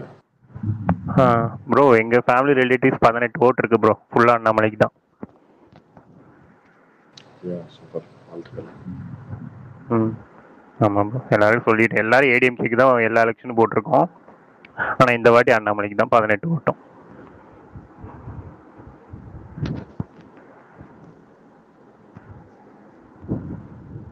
ஏன் அவர் கன்ஃபார்மா ஜெயிக்க போறாருங்க. இவனுங்க ஏதாவது சும்மா ரியாலிட்டியே தெரியாம பேசிட்டு இருப்பாங்க. ஆமா ப்ரோ, எல்லாருமே இங்க வந்து சென்ட்ரல் மினிஸ்டர் வர போறான்னு சொல்லிட்டு இருக்காங்க. இவங்க இங்க ஃபுல்லா எல்லாம் போட போறாங்க ப்ரோ. ஒரு காசு கூட ஜெயிக்கலாம்னு நினைக்கிறாரு. அதெல்லாம் ஒரு லெவலுக்கு தான். காசு ஆகட்டும் ஜாதி எல்லாம் ஒரு லெவலுக்கு தான் நிற்கும். அதெல்லாம்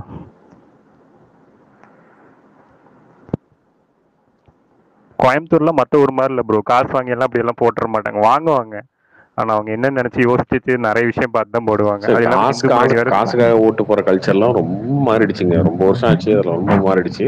அதுவுமே ரொம்ப யார் அந்த மாதிரிலாம் போடுவாங்கன்னா ரொம்ப அடித்தட்டு மக்கள், இந்த வழியே இல்லாத மக்கள் அவங்க பண்ணுவாங்க. இன்னொன்று ஒரு கட்சி சார்ந்தவங்க அதை பண்ணுவாங்க. அவன் காசே கொடுக்கலாலும் திமுக தான் போடுவான். ஆனால் திமுக காரன்ட்ட காசு வாங்கிக்குவான். சரி நம்ம கட்சி தானே.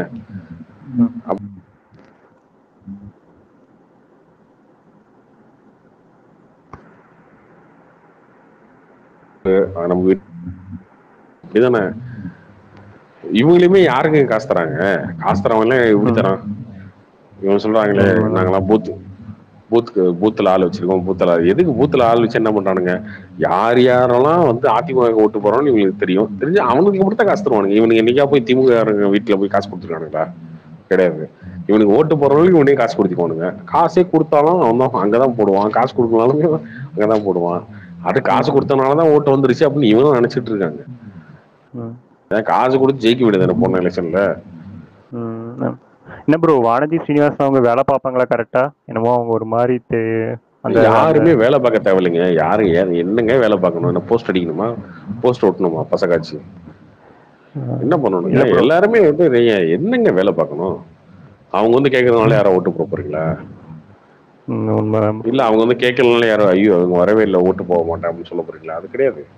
ஸோ அவங்களாம் வந்து கூட சப்போர்ட்டா நின்னா ஜெயிச்சதுக்கு அப்புறம் நாங்களாம் கூட இருந்தோம்னு சொல்லிக்கலாம். இல்லைன்னா ஒன்றும் பிரச்சனை இல்லை, அவ்வளவுதான். ஆனா ப்ரோ இந்த வாட்டி கோயம்புத்தூர், திருப்பூர், பொள்ளாச்சி ஏடிஎம்கே ஓட்டு பயங்கரமா உடைக்கிறாங்க ப்ரோ. பிஜேபி கண்டிப்பா தெரியுது. நிறைய ஏடிஎம்கே ஓட்டு கம்மிங்க. இந்த சவுத் எல்லாம் பாருங்க, அங்கதான் மரணடி இருக்கு. ஆமா ப்ரோ. ஆனா ப்ரோ எவ்வளவு ப்ரோ, அதான் ப்ரோ எல்லா இப்ப பாருங்க வேட்பாளர் வந்து அண்ணாமலைன்னு கத்திக்கிட்டே இருக்கிறாங்க. ஆனா ஒரு 7 மணி சொல்றாரு ஒரு 4% ஓட்டு தான். 33-32% 2014 வாங்கினாரு. என்ன 4%ங்கிறாரு? என்ன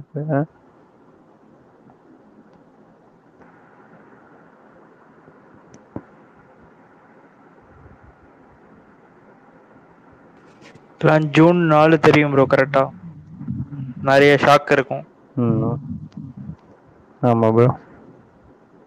இல்ல அண்ணாமலை கோயம்புத்தூர் கண்டிப்பா ஜெயிக்கிறாரு ப்ரோ. இங்க மளிகை கடைக்காரர் இருந்து எங்க போனாலும் எல்லாரும் அண்ணாமலை மாற்ற வேணுங்கிறாங்க.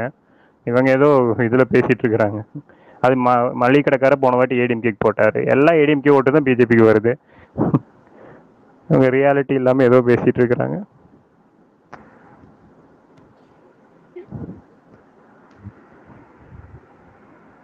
ஏடிஎம்கே டிஎம்கே போட்டு என்ன போகுது? கோயம்புத்தூருக்கு எதுவும் யூஸ் இல்லை. அங்க போயிட்டு சாப்பிட்டுட்டு தான் வர போறானுங்க. ஆமா ப்ரோ, அது இவங்களுக்கே தெரியுது. மோடி 350 450 கேக்குறாங்க ப்ரோ. மளிகை கடைக்காரந்து எல்லாருமே அவ்வளவு தெளிவா இருக்காங்க இங்க.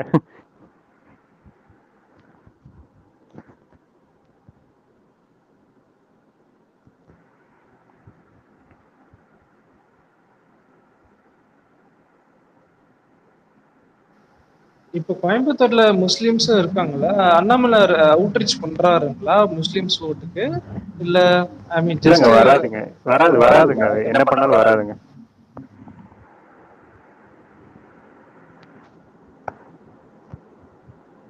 மத்த ஊர் மாதிரி இல்லைங்க. எங்க பாப்புலேஷன் கம்மி தாங்க. 6% 7% தான் இருப்பாங்க. இல்ல போயிட்டு அவுட்ரீச் மாதிரி பிரச்சாரம் பண்றாங்களா? இல்ல ஐ மீன் அப்படியே விட்டுட்டாங்களா? வரும் அப்படின்னு நினைக்கிறாங்களா? தெரியல. கோயம்புத்தூர்ல பண்ண மாட்டாங்க, வராது. கோயம்புத்தூர் வந்து கொஞ்சம் சென்சிட்டிவ் இடம். ஆமா, அது இல்லாம மோடி வந்து அங்க வந்து இறந்தவங்களுக்கு வந்து பண்ணி அது ஒரு போலரைசேஷன் மாதிரி ட்ரை பண்றாரு. Coimbatore 40% other language. அது மெயினா நார்த் பாப்புலேஷன் 1.5 லட்சம் 2 லட்சம் ஓட்டு வரும் ப்ரோ. அதெல்லாம் அப்படியே பிஜேபி விழுவும். எப்படி அண்ணாமலை தோப்பான்னு சொல்லிட்டு இருக்காங்க. இந்து முன்னணி எவ்வளவு ஸ்ட்ராங் இங்க. அவங்களுக்கு 1 லட்சம் ஓட்டு இருக்கு. என்ன கிரவுண்ட் ரியாலிட்டிலாம் என்ன பேசுறாங்கன்னே புரியல. கார்த்தி இதை போஸ்ட் பண்ணிருந்தாரு, 12,000 பேர் வந்து கோயம்புத்தூர்ல இறங்கியிருக்காங்க அப்படின்னு ஒரு போஸ்ட் பார்த்தேன் நானு. நிறைய பேர் உள்ள ஃபீல்ட்ல இறங்கிருக்காங்க. அங்க மல்லிகை கடைக்காரர் சொல்றாரு ப்ரோ, மோடி 350-400 மோடி தான் வர போறாரு, அப்புறம் என்னைக்கு இவங்களுக்கு ஓட்டு போட்டுன்னு தெளிவா பேசுறாங்க எல்லா இடத்துலயுமே. இவருக்கு போட்டா சென்ட்ரல் மினிஸ்டர் வரும்னு தெளிவா பேசுறாங்க எல்லாருமே.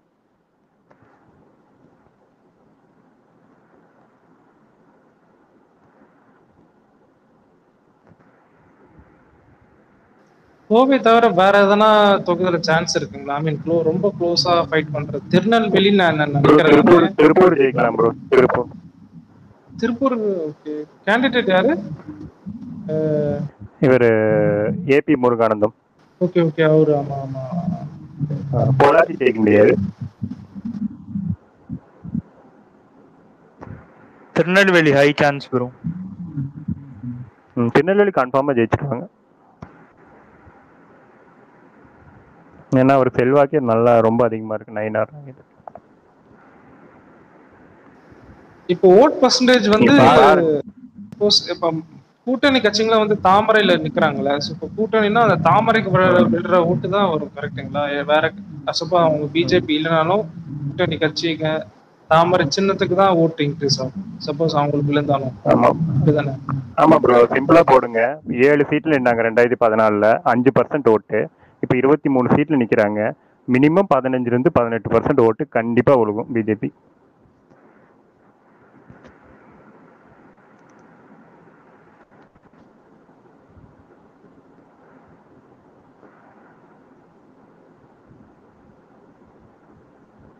ப்ரோ கோயம்புத்தூர் கண்டிப்பா 1 லட்சம் ஓட்டு வித்தியாசத்துல ஜெயிக்கிறாரு. அதெல்லாம் தடுக்கவே முடியாது. இங்கெல்லாம் மக்கள் வேற மாதிரி தான் சொல்லுவான், அங்க போடுறேன் இவனுக்கு போடுறேன்னு. ஆனா மனசுல யாருக்கு போடணுமோ அங்க போடுவான். சரிங்களா? ஒரு லெவலுக்கு தான். மற்ற என்ன சொல்றது, மற்ற ஊர் மாதிரி இல்லை ப்ரோ. இங்க வந்து ஒரு கேஸ்ட் ஓட்டிங் எல்லாம் ரொம்ப கம்மி ப்ரோ. இங்கெல்லாம் ரிலீஜன் பேஸ் ஓட்டிங் ரொம்ப அதிகமா இருக்கு. ஸோ வந்து கோயம்புத்தூர் கண்டிப்பா ஜெயிப்பாங்க பிஜேபி. வேணா பாருங்க.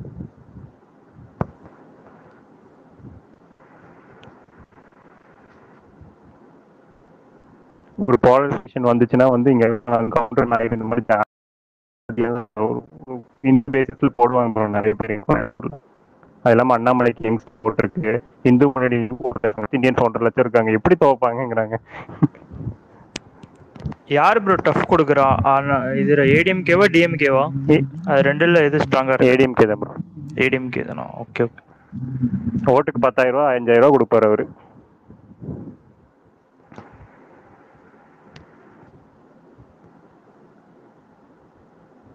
அவர் நினைக்கிறாங்க காசு கூட ஜெயிக்கலாம்னு நினைக்கிறாங்க. என்ன ஆகும்னு தெரியல. பே போட்டுருவாங்களா மக்கள்?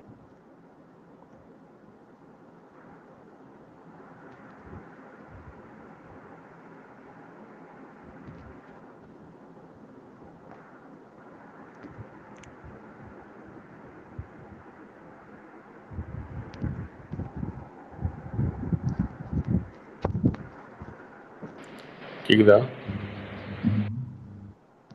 கேக்குது ப்ரோ.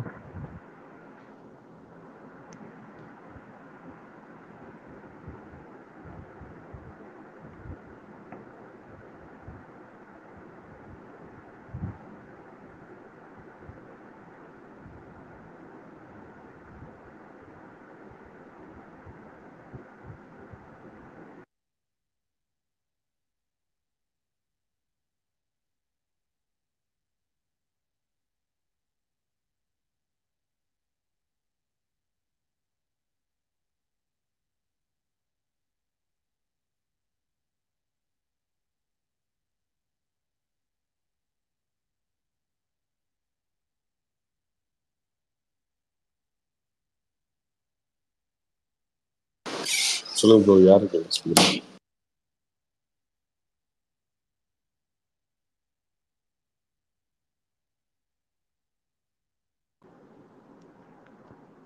Hello Karthi bro. அதான் ப்ரோ, அண்ணாமலை கண்டிப்பாக 1 லட்சம் ஓட்டு வித்தியாசத்தில் ஜெயிப்பார் ப்ரோ.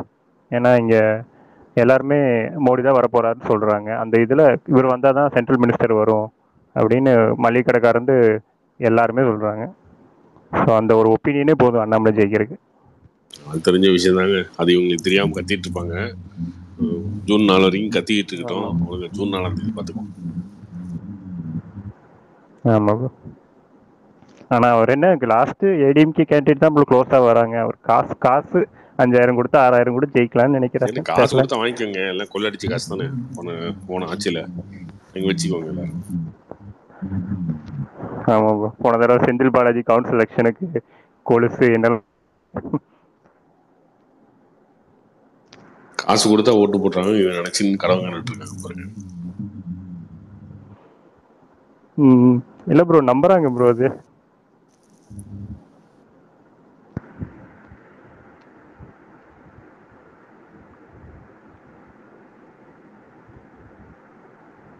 ஈரோட போய் எலெக்ஷன்ல காசு கொடுத்து ஜெயிக்க வேண்டியதானே. ப்ரோ ஆனா ப்ரோ இந்த வாட்டி திருப்பூரும் நல்ல சான்ஸ் இருக்கு ப்ரோ ஜெயிக்கிறதுக்கு. நல்லா ஓட்டு வாங்குவாரா? ஏபி முருகானந்தம் நல்ல கேண்டிடேட் ப்ரோ திருப்பூர். கம்யூனிஸ்ட் நிக்கிறாங்கல்ல. ஆமாங்க, நிறைய அதாவது பிரச்சனை இருக்கு ப்ரோ. ஏன்னா நிறைய சங்கம் இருக்குது அவங்களுக்கு. ஸோ அந்த ஆனா நல்ல கேண்டிடேட் தான் அவர். ஆனால் பொள்ளாச்சி தான் வேற கேண்டிடேட் போட்டுக்கலாம், கொஞ்சம் தப்பா போட்டாங்க. இப்போ அவருக்கு யாருக்குமே அதிகமாக அவரு தெரியாது.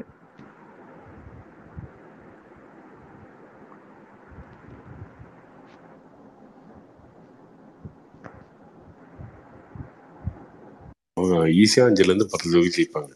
இன்னும் பாருங்க. திருநெல்வேலி ஷுவர் ஷாட் இது இல்லை ப்ரோ. நயனா நாகரேந்திரன் எல்லாருக்குமே தெரியும். தேனி கன்ஃபார்ம் ஜெயிப்பாங்க, வேலூர் ஜெயிப்பாங்க, பாண்டிச்சேரி, கோயம்புத்தூர், தருமபுரி. வேலூர் ப்ரோ, வேலூரை தான் சொன்னேன். வேலூர், பாண்டிச்சேரி, தருமபுரி, கோயம்புத்தூர், தேனி எல்லாம் கன்ஃபார்ம் ஜெயிப்பாங்க. இந்த ராம்நாடு, திருநெல்வேலி, திருப்பூர் இது மாதிரி இதெல்லாம் டஃப்பா இருக்கும். இதுவும் ஜெயிக்கலாம், ஜெயிக்காம போகலாம். அந்த மாதிரி 5ல-இருந்து 10 ஜெயிப்பாங்க. கார்த்தி ப்ரோ 7 சீட்டு நின்றாங்க 2014. 5% ஓட்டு வாங்கினாங்க. இப்போ 23 சீட் நிற்கிறாங்க. அப்போ கண்டிப்பாக 15-18% பிஜேபிக்கு மட்டும் வராதா ஓட்டு?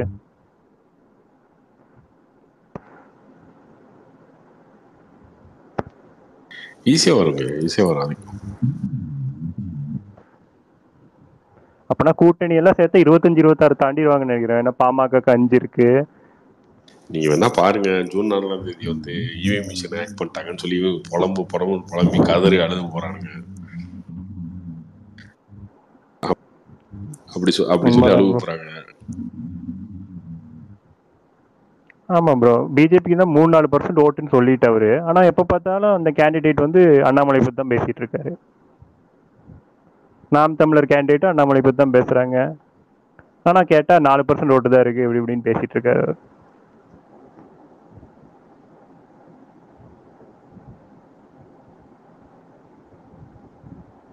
பேசிட்டு ரொம்ப டைம் 2 மாசம் பேசுவாங்க. அதுக்கப்புறம்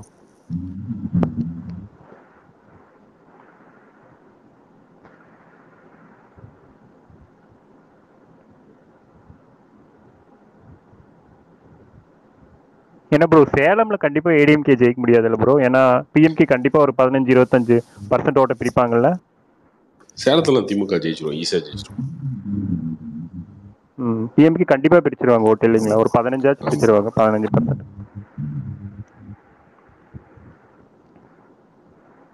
என் கார்த்தி ப்ரோ, தர்மபுரியில வன்னியர் தாண்டி மற்றவங்க எல்லாம் போடுவாங்களா அவங்களுக்கு ஓட்டு? பிஎம்கே நிக்கிறாங்களே அவங்க சௌமியா. போடுவாங்க ப்ரோ, கண்டிப்பா போடுவாங்க. 2014 அவங்க தர்மபுரியில ஜெயிச்சிருக்காங்க. நிறைய பேர் சொல்றாங்க திருமாவளவன் இருக்காரு, அதனால பழைய ரோட்டெல்லாம் அவங்க வாங்கிடுவாங்க அப்படியே டிஎம்கே. திருமாவளவன் ஜெயிப்பாருன்னு பாருங்க முதல்ல சிதம்பரத்துல.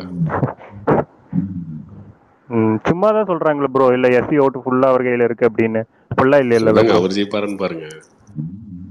அவரே 3000 ஓட்டுல தாங்க ஜெயிச்சாரு. அவர் கையில எல்லா ஓட்டு இருந்தா எல்லாம் ஜெயிக்க வேண்டியதானே அவருக்கு. உண்மைதான் ப்ரோ. அவரே அதுக்கு முன்னாடி ப்ரோ சென்னையில எல்லாம் சான்ஸ் இல்லையா bro? South Chennai, Tamilisai. South சென்னையில வாய்ப்பு இல்ல. செகண்ட் வருவாங்களா ப்ரோ? கார்த்திக் சிதம்பரம் பொறுத்த வரைக்கும் பாத்தீங்கன்னா பிஜேபிக்கு தான் நன்றி சொல்லணும். ஏன்னா அது வந்து வன்னியர் பெல்ட். அது வந்து வன்னியர் நிக்க வச்சிருந்தாங்கன்னா கொஞ்சம் டஃப்பா இருக்கும் ஓட்டு பிரியம். இப்போ பிஜேபி நிக்கிறதுனால இல்ல நிக்க பிரச்சனை இல்லை. வைக்கலாம், கவர்மெண்டோட அது.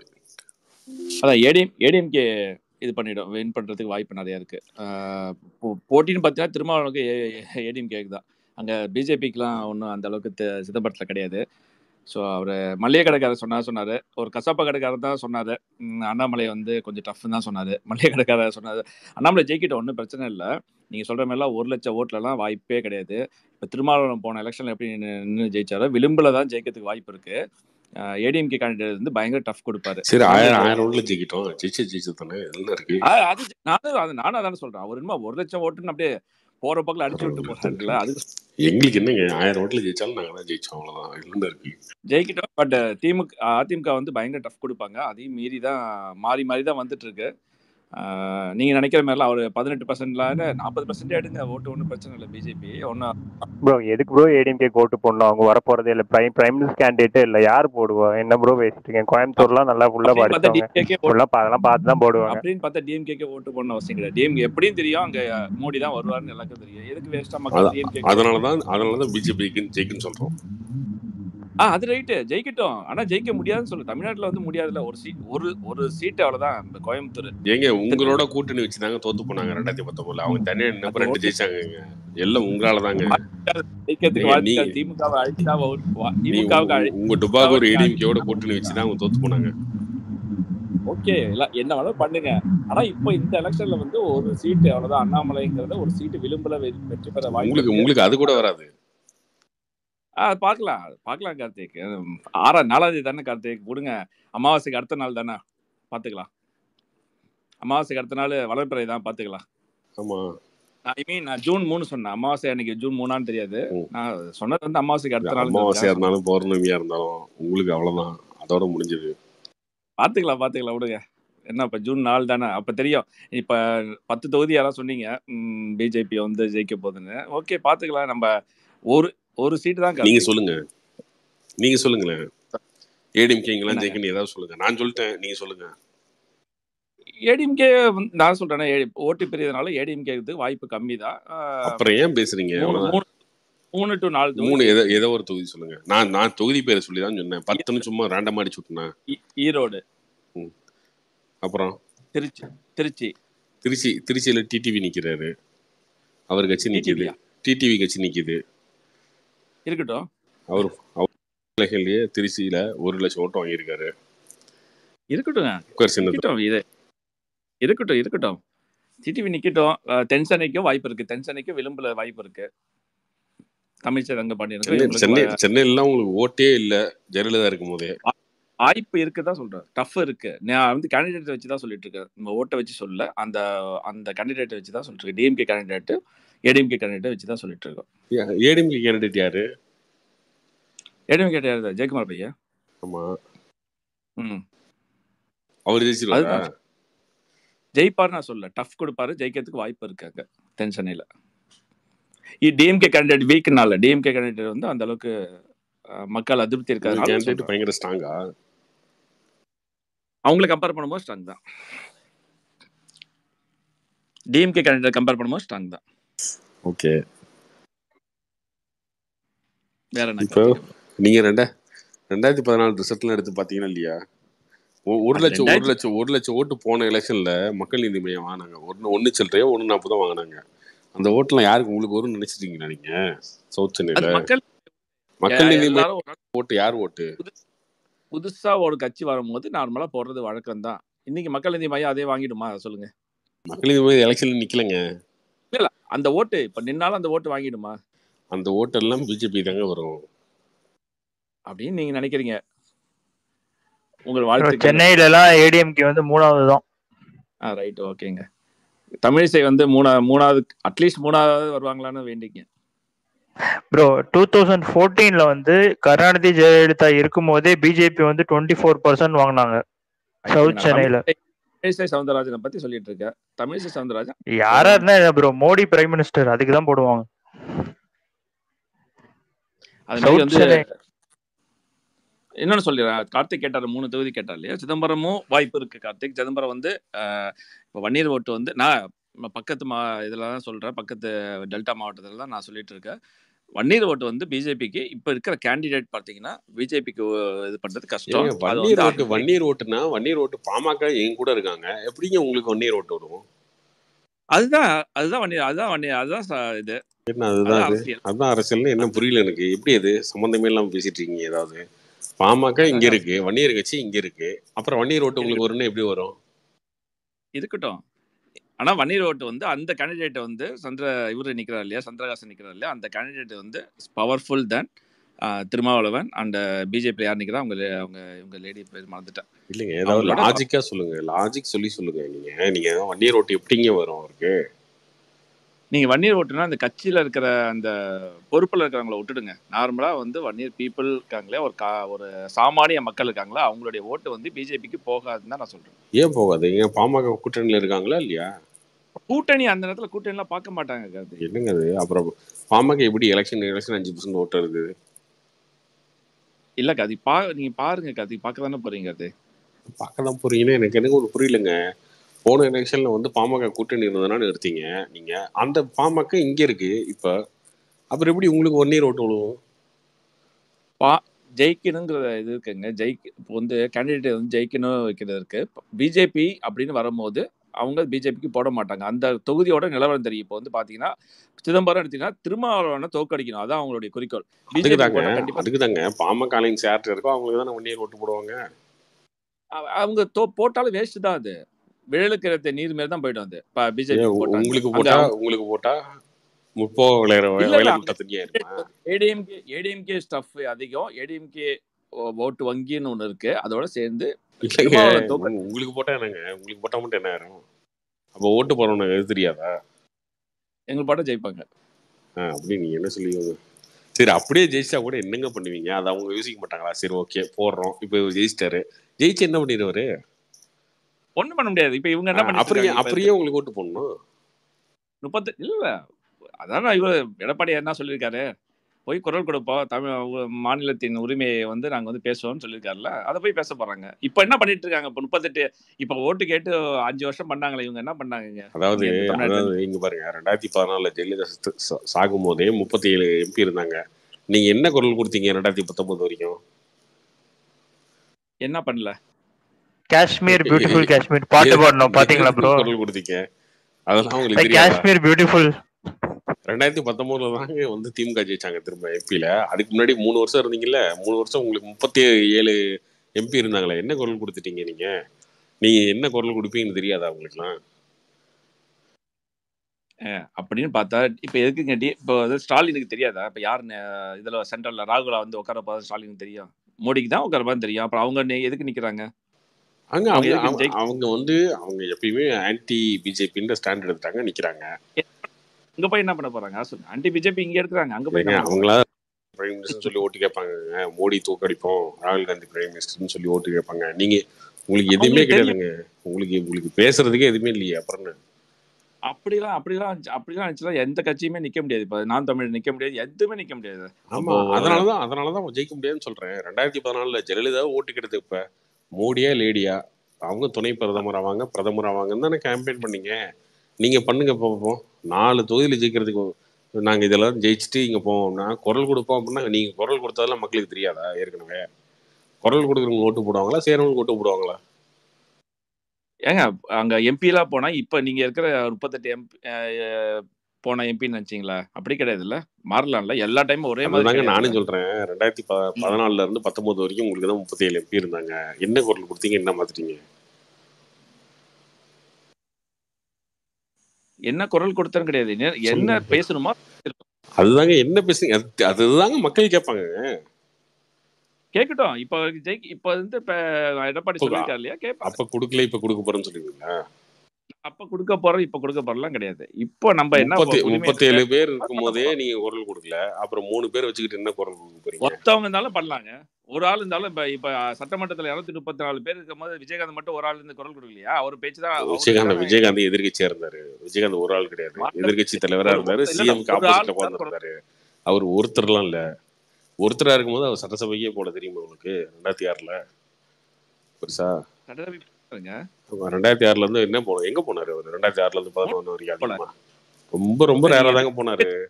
அவர் ஒரே ஒரு 2000 எம்எல்ஏ இருக்கும்போது எங்கெங்க போனாரு பெருசா 2011 2011ல அவர் எதிர்க்கட்சி தலைவரா வந்து சிஎம்க்கு எதிரில் உட்கார்ந்து இருக்கும்போது தான் பேசினாரு. அதுவுமே பேசி கான்ட்ரவர்சியில வந்ததுக்கு அப்புறம் அதுக்கப்புறம் போறது அதையும் நிறுத்திட்டாரு. இல்ல போனார்ல அவர் பேசுறது வந்து எடுபட்டுச்சு இல்லையா இல்லையா ஒரு ஆள் என்னங்க போனாலும் எடுபட்டுச்சு அதுக்கப்புறம் தாங்க அந்த கட்சி காணாம போச்சு. அப்படிலாம் சொல்லாதீங்க. ஆமா அதுக்கப்புறம் தான் அவர் 2011 எதிர்க்கட்சி தலைவரா எங்கெங்க செயல்பட்டாரு திட்டத்தை பத்தி அதுக்கப்புறம் ஏதாவது தான் திட்டத்தை பத்தி நான் ஏதாவது சொன்னது ஏதாவது நான் ஏதாவது சொன்னது ஏதாவது 2006 விவாதம் ஏதாவது பண்ணாங்களா? அதெல்லாம் எதுவுமே கிடையாது.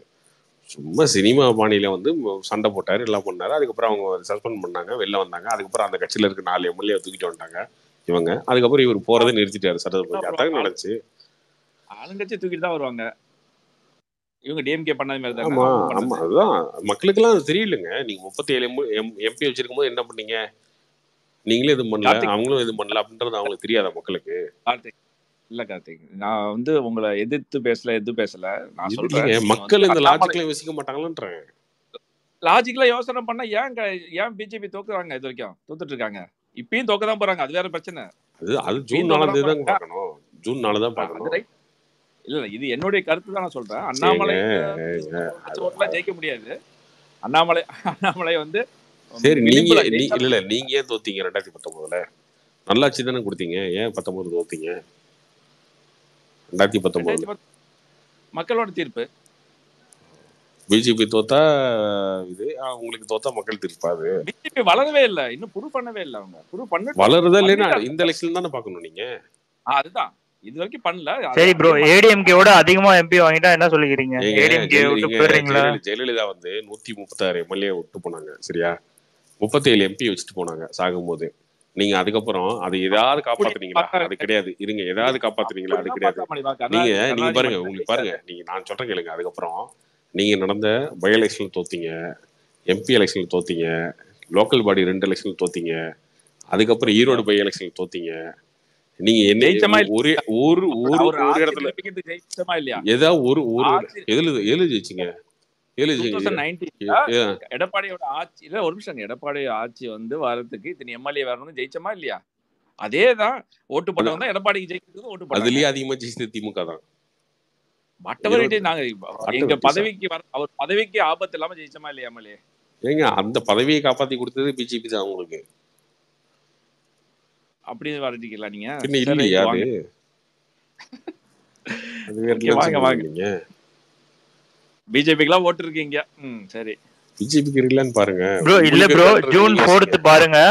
ஜூன் 4 பாருங்க. ஏடிஎம்கேவோட என்டிஏ வந்து அதிக எம்பி ஜெயிக்கும். வாழ்த்துக்கங்க. அப்படி ஜெயிச்சா வாழ்த்துக்கள். ஜெயிக்கிட்டோம். அது ஜெயிக்காது. ஜெயிச்சா வாழ்த்துக்கள். என்னுடைய இது வந்து ஓவரா இங்க கேட்கும் போது பாத்தீங்கன்னா ஓவராலா பாத்தீங்கன்னா ஜெயிக்கிறதுக்கு வாய்ப்பு கம்மி. ஆனா இது கோயம்புத்தூரே வந்து உங்களுக்கு ஜெயிக்கிறதுக்கு வாய்ப்பு தாங்க கம்மி. உங்களுக்கு வாய்ப்பே கிடையாது.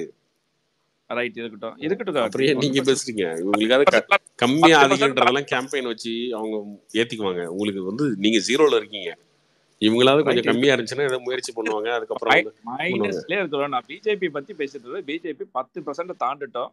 அதுக்கப்புறம் பாத்துக்கலாம். அண்ணாமலை ஜெயிக்கிட்டோம். அண்ணாமலை ஜெயிச்சதுக்கு அப்புறம் தான் நீங்க வந்து நயனாராயந்தெல்லாம் பார்க்கலாம். நயனாராயந்தெல்லாம் ஜெயிக்கிறது வாய்ப்பே இல்லை. யாரோ ஒருத்தர் சொன்னாங்க பாரிவேந்தர்லாம் ஜெயிச்சிருவாங்க. சத்தியமா கிடையாதுங்க. பெரம்பலூர்ல பாரிவேந்தர் ஜெயிக்க மாட்டாருன்னு நானே சொன்னேன். நேருவோட பையன் நிக்கிறாரு அங்க ஜெயிக்க மாட்டாருன்னு சொன்னேன். நான் சொன்னதுல அது சொன்னேன். அந்த தொகுதியை சொன்னா அது கிடையாது. நான் சொன்னேன் பாருங்க. நான் சொன்ன தொகுதியை திரும்ப ஞாபகம் வச்சுக்கோங்க. ஜூன் 4 என்கிட்ட பேசுங்க. அவங்க கோயம்புத்தூர், வேலூர், தருமபுரி, பாண்டிச்சேரி, தேனி இதெல்லாம் தான் அவங்களோட. வேலூர் தான் போன 8000 ஓட்டுல தோத்தாரு. அதுக்கு முன்னாடி 70,000 ஓட்டுல தோத்தாரு. பிஜேபி அலைன்ஸ்ல 70,000 தோத்தாரு. 70,000 ஓட்டுல. ஓகே இவரோட கதிரானந்த அந்த 8000 எப்படி தோத்தா தெரியுமா? உங்களால தோக்கல, உங்களால ஜெயிக்கல. அந்த 8000 ஓட்டு இதுலயுமே வந்தது காரணம் என்ன தெரியுமா? அந்த வேலூர் எலெக்ஷனே மோடி பிரைம் மினிஸ்டர் ஆனதுக்கு அப்புறம் வச்ச எலெக்ஷன். அதனாலதான் நீங்க வந்து அங்க ஓட்டு வாங்கி கொடுக்கல.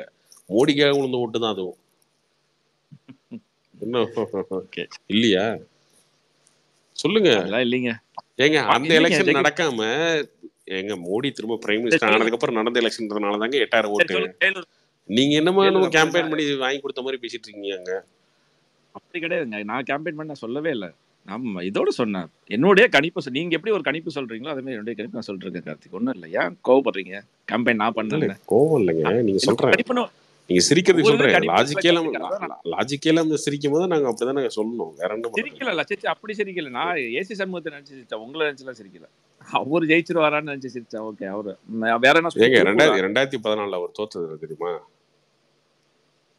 55,000 ஓட்டு பிஜேபி அலைன்ஸ்ல 55,000 ஓட்டுல தோத்தாரு. அதுக்கப்புறம் அடுத்த நடந்த எலெக்ஷன்ல 8,000 ஓட்டுல தோத்தாரு. அந்த 8,000 ஓட்டுமே தோத்ததுக்கு காரணம் மோடி பிஎம் ஆனதுக்கு அப்புறம் நடந்த எலெக்ஷன். அது அதிகமா காசு கொடுத்துட்டாங்கன்னு சொல்லி அந்த எலெக்ஷனை ஸ்டாப் பண்ணிட்டு ரிசல்ட் வந்ததுக்கு அப்புறம் வச்சாங்க தெரியுமா வேலூர். அதுல அந்த 370 கொண்டு வந்தாங்கல்ல காஷ்மீருக்கு, அதுக்கு அடுத்த நாள் நடந்த எலெக்ஷன் அது. அதனாலதான் 8,000 அங்க.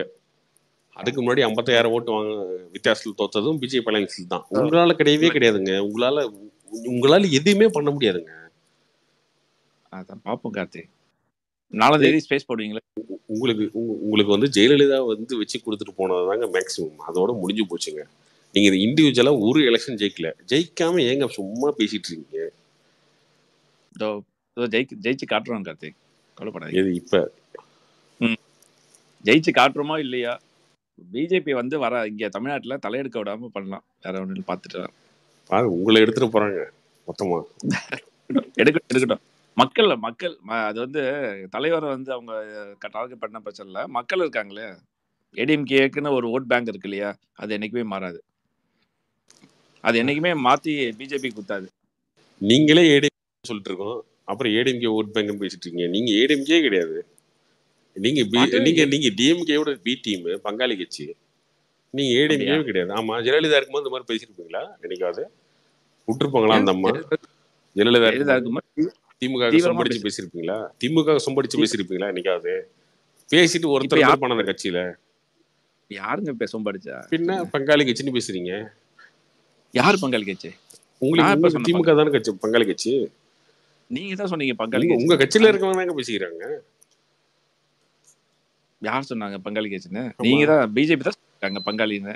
அது அண்ணாமலை தான் சொல்லி பங்காளின்னு. யாரு? அவங்க சொன்னதான் இவர் சொன்னாரு ஸ்டேஜ்ல.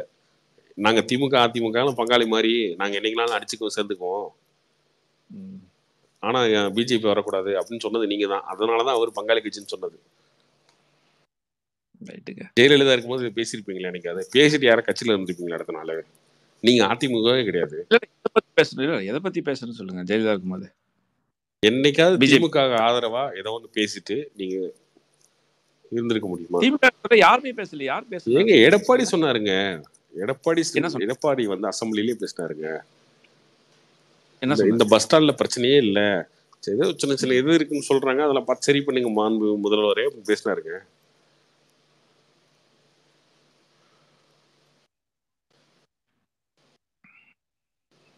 எடுத்து பாருங்க. நீங்க ஊரே அந்த பஸ் ஸ்டாண்டை கழுவி ஊத்தும் போது சொன்னாருங்க அவரு. சரி சரி, அதுக்குள்ள இன்னொரு காலேஜ். ஓகே, எடப்பாடி சொன்னான்னு சொல்றீங்க. ஓகேங்க, அவரு ஆனா சொல்லட்டுமாங்க, நாங்க அம்மா இருக்கிற வரைக்கும் தாங்க அந்த கட்சி. இப்போ அந்த கட்சி சொல்றேன், அம்மா இருக்கிற வரைக்கும் தான் நீங்க அதிமுக. இப்ப ஏதிமுக அதிமுக எல்லாம் கிடையாது. அதிமுக வேற, நீங்க ஏதிமுக.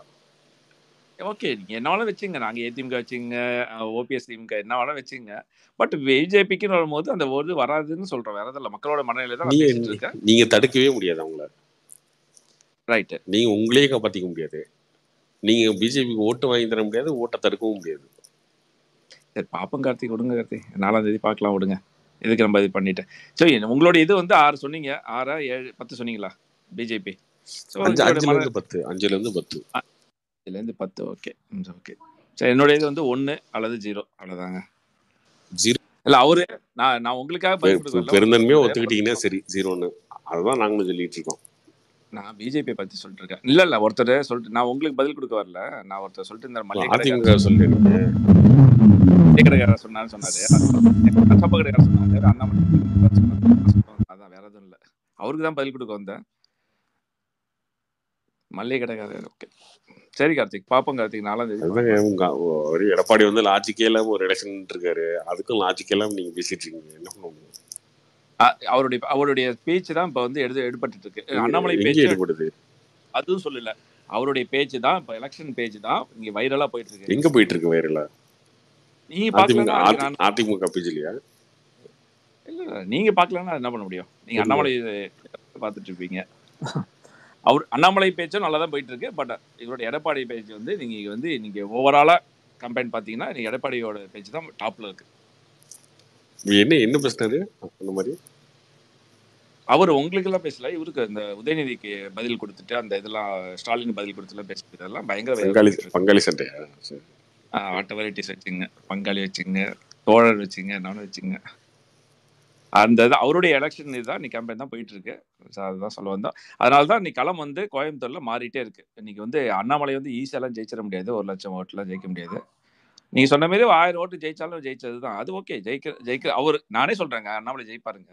ஆனா ஈஸியா ஜெயிச்சிட முடியாது. 1,00,000 ஓட்டு வித்தியாசம்லாம் ஜெயிக்கிறது வாய்ப்பே கிடையாது. அது எப்படி ஜெயிச்சா போதும், அவ்வளவுதான், முடிஞ்சு போச்சு.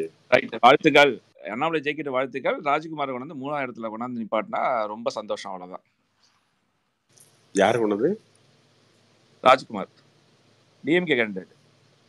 டிஎம்கே தான் ப்ரோ செகண்ட் வரும். அப்படியா? சரிங்க. இது மகேந்திரன் சொல்லியிருந்தீங்கன்னா கொஞ்சமாவது ஒத்துக்கலாம். மகேந்திரன் நின்று இது பண்ணியிருந்தாங்கன்னா, ராஜ்குமார்லாம் வாய்ப்பே இல்லைங்க. கோயம்புத்தூர் பொறுத்த வரைக்கும் திமுக கொஞ்சம் டஃப் தான். நன்றி கார்த்திக். ஜென்ரலாவே பெருசா திமுக இல்ல, அவங்க கம்யூனிஸ்ட் தான் இருந்த இடம் அவங்க பெருசா.